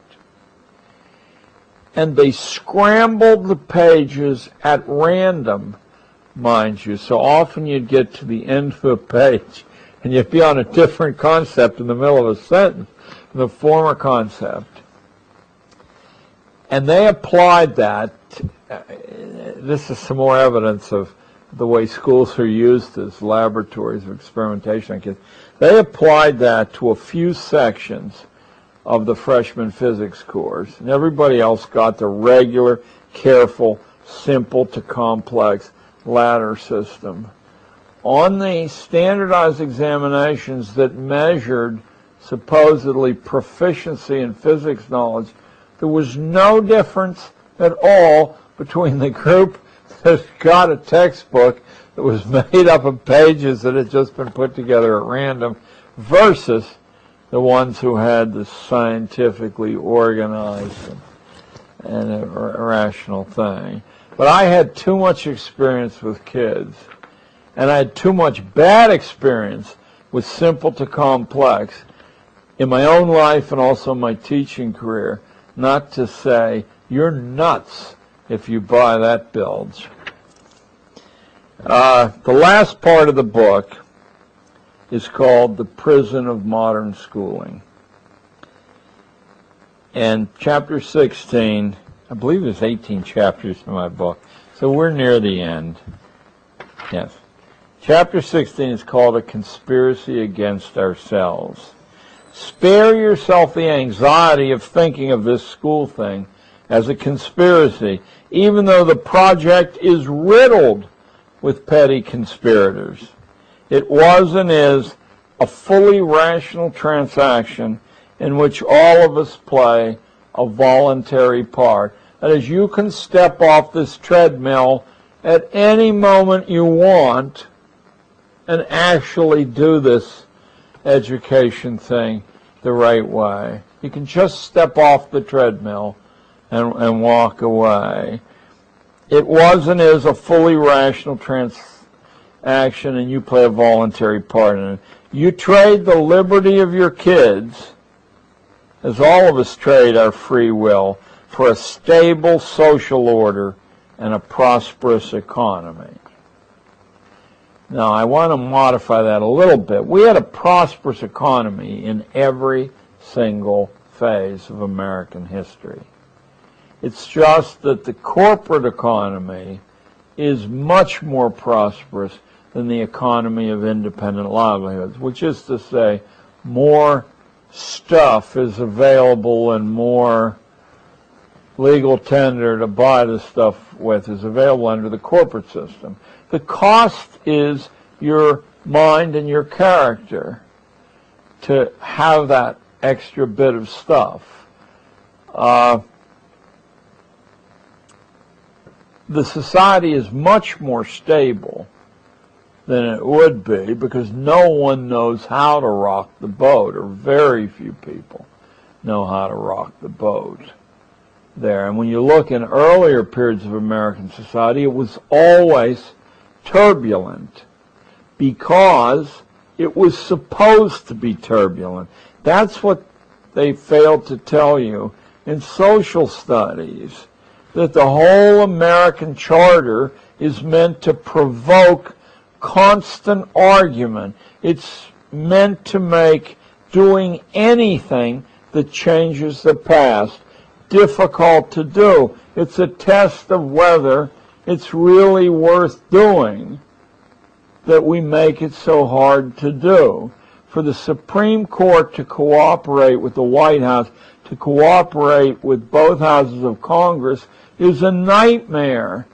That's exactly what we fled when we came here.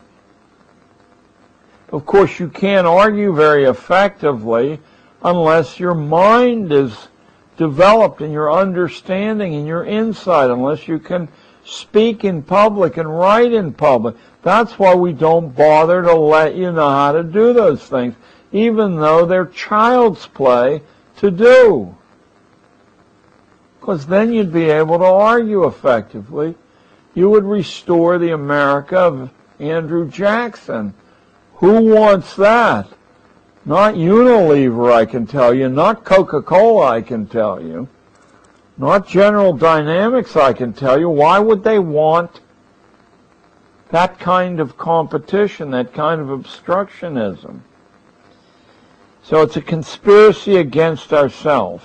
You and I have entered into a devil's bargain in which most of us agree to live our lives through as children. We may be a little bit less childish than the actual children, but not much.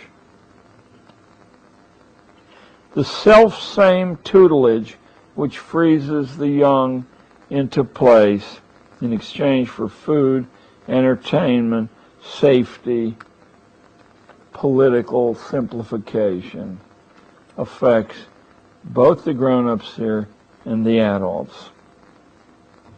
The contract fixes the goal of human life so low that students go mad trying to escape it. Of course, the struggles are largely over by the end of the teen years. That has nothing to do with the claims of hormones and biology. It's the light that goes out of your eyes, or goes out of your house pet's eyes, when it realizes that it's never going to be allowed to go out into the world. Chapter 17 is the nitty-gritty. It's the politics of schooling. And I wrestled with this idea for literally years, trying to find some way to communicate the brilliant invention that keeps us static, that keeps school reform producing the same thing we had before we reformed the schools. At the heart of the durability of mass schooling is a brilliantly designed power fragmentation system which distributes decision-making so widely among so many warring interests that large-scale change is impossible without a guidebook. You have to know who actually holds the actual string of power. I'll give you a hint. It's never the teachers' union, regardless of what you hear. Ain't true. The power's fragmented into 18 separate compartments, each one of which I talk about in the book. People who accomplish modest-sized changes in the system have a map to know which people to waste time on and which people to avoid, even though they seem to be at the center of power.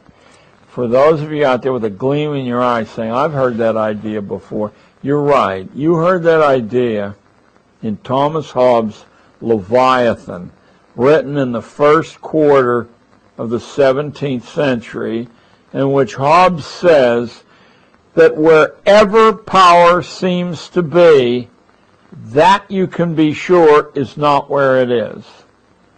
And the whole shtick, sort of an Eastern Yiddish word, the whole shtick of getting anything accomplished is actually not to beat your head against the ladders of authority, because they don't lead to the authority. It's to discover where the authority is and home in on that. So, the politics of schooling. And of course, each one of these compartments of supposed power have to be paid off. That's why these darn government schools are so expensive. I'll give you just one example from my experience. In the last school I taught in, I was given a former science room on the 3rd floor of the building for my room. I'm saying a former science room on purpose because those huge slate tables with sinks in were still in the room.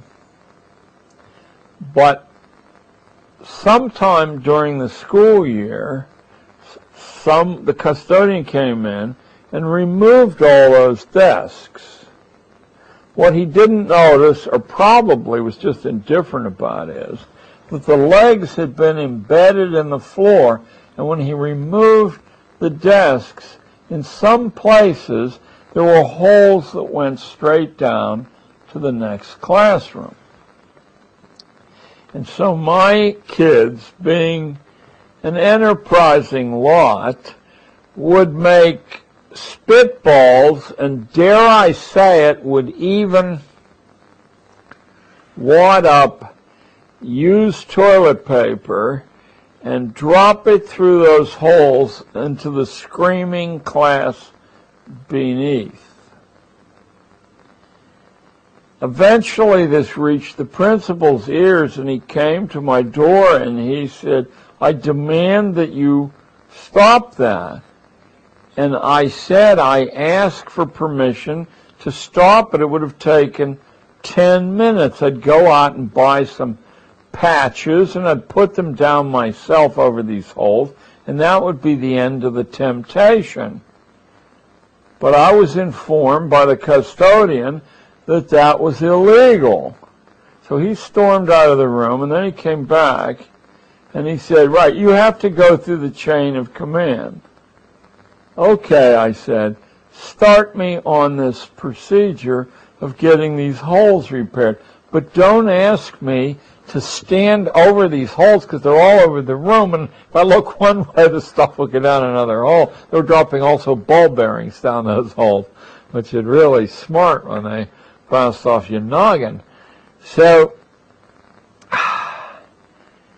the custodian wouldn't tell me this, but eventually, by dint of gruesome research, I discovered how many sign-offs had to be made before a team was dispatched from 25 miles away in Brooklyn to come and fix that repair.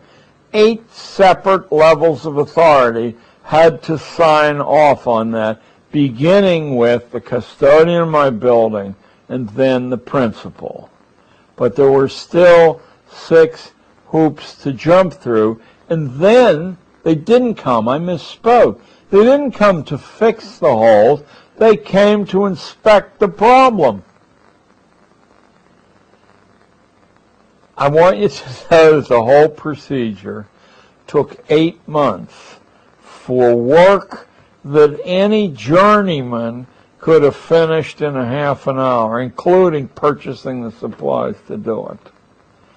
And duplicate that experience by thousands and thousands of repairs in the 1,000-odd schools in New York City that are under the central system. And now are we just beginning to see a glimmer of how this power system has been set up to guarantee that nobody can change the inexorable progress and product of mass forced schooling. Absolutely fascinating. The last chapter is called Breaking Out of the Trap. And I'll just read the epigraph. "The only conceivable way to emerge from this trap, from which no further human," I found a typo, "progress is possible, is to repudiate centralization of schooling in the form of national goals, national tests, national teaching licenses, school-to-work plans, and the rest of the utopian package, which in California is daily being tried out here and there. You guys are among the most villainous states in the country. I'd say the only one that matches the damage that California does is Texas. home of the legendary, well, I won't say it, this isn't a political program, you dictate textbook construction for the whole United States, and the reason for it is simple.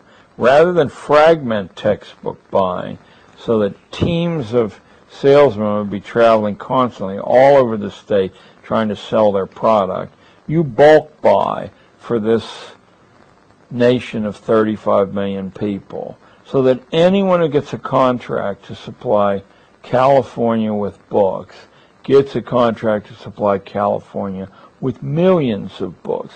It's instant wealth. Well, because of that, no textbook publisher wants to make 19 versions of his book. What California wants, or what Texas wants, because they do the same thing, is then force-fed to the rest of the United States. And what you have wanted for all my lifetime is not in books that train the intellect. You've wanted books that propagandize the spirit, that socialize children. Your books are riddled with errors, some of them so comic that if I say them, you won't believe them.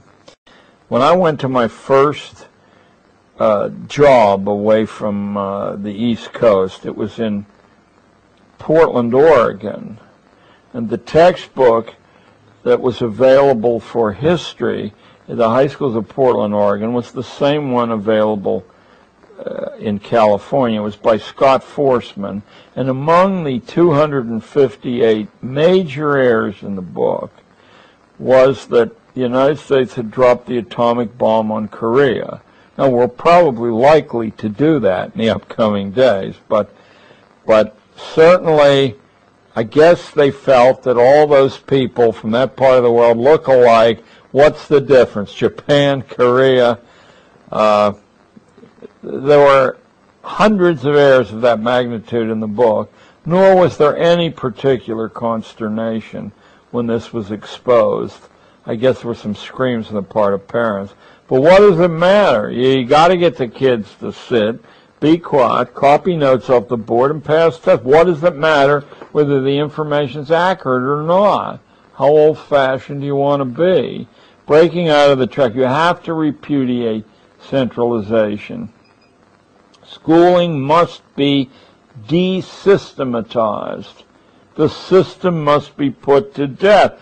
Rather than dismissing that as rhetoric, each one of us, if you value individuality, has a system of our own, just as we have a fingerprint of our own there. It's not totally alien to everyone else's system, but the part of our lives we value is, in fact, the part that stands apart from the other people we know, or at least that's the part we should value as Americans. When you force everyone's system into one large system that presumes to distribute rewards later on based on how well you conform, we're talking about a nightmare. That we are the chief distributor of this nightmare to the rest of the world, not communist China, not ex-communist Russia, but us, should make you sit up and steam and vow to sabotage this system any way you can. Any way you can. So that's the last chapter in the book. It says Adam Smith correctly instructed us, the high priest of the libertarians and the conservatives, he correctly instructed us for more than 2 centuries that the wealth of nations is the product of freedom, not of tutelage, not of someone telling you this is the right way to do something. Smith said that the more people you bring to the bargaining table, the more likely it is that in that steamy exchange of points of view, that an entirely different idea that no one had thought of before springs free as the resultant of this dialectical process. I've never met somebody who cites Adam Smith, and they're all over California, who actually read his books.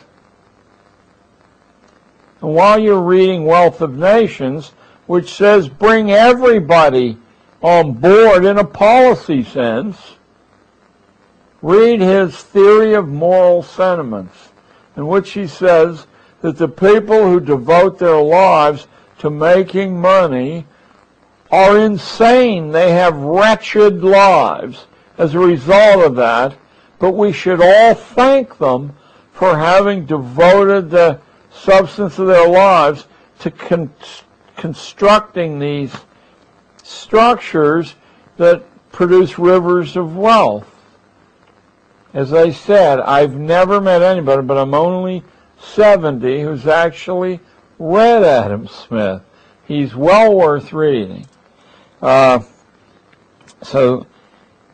the connection between the corporate economy, national politics, and schooling isn't a disease of free enterprise. It's a disease of collectivism, which must be broken if children are to become sovereign, creative adults capable of lifting a free society to unimaginable heights. The rational management model has damaged the roots of our free society and the free market that it claims to defend. And then I have an epilogue. It's only 2 pages, but you only get a little bit of it. What happened in our schools was foreseen way before we had them by Thomas Jefferson. We have been recolonized through the 20th century in a second American Revolution. We have been reabsorbed into the ruling imagination of Tudor England. It's time to take our script from this country's revolutionary start. It's time to renew our traditional hostility toward hierarchy and tutelage. We became a unique nation from the bottom up, not from the top down. That's the only way to rebuild a worthy purpose for American education and a worthy destiny for our children. And I summon on stage in the epilogue 2 people. General Braddock, in charge of the largest British army in North America, and his subaltern, Major George Washington. Braddock is an aristocrat to the core, and he's on a huge white horse. And he's covered with red and gold and silver and drummers. And Washington is dressed in frontier buckskins on a horse called Blueskin, who's the gray. And both of them are beckoning us into a different future. One says, you are children, you will always be children, we will take care of you, follow me into this well-organized, fully ordained future. And Washington, who said in his memoirs that the most brilliant sight he ever saw in his life was Braddock's army about to be exterminated when it crossed the river, that Washington said, I don't think I'd cross that river if I were you. He made a mistake, because in my reading of American history, when he looked in the mirror, that was the most brilliant sight he ever saw. Like Caesar, he was offered a crown 3 times, and 3 times he turned it down and said, I'll return to private life after my presidency. I think we need to follow Blueskin into the future. And that's Underground History of American Education. And I hope you buy it. Thank you very much, John.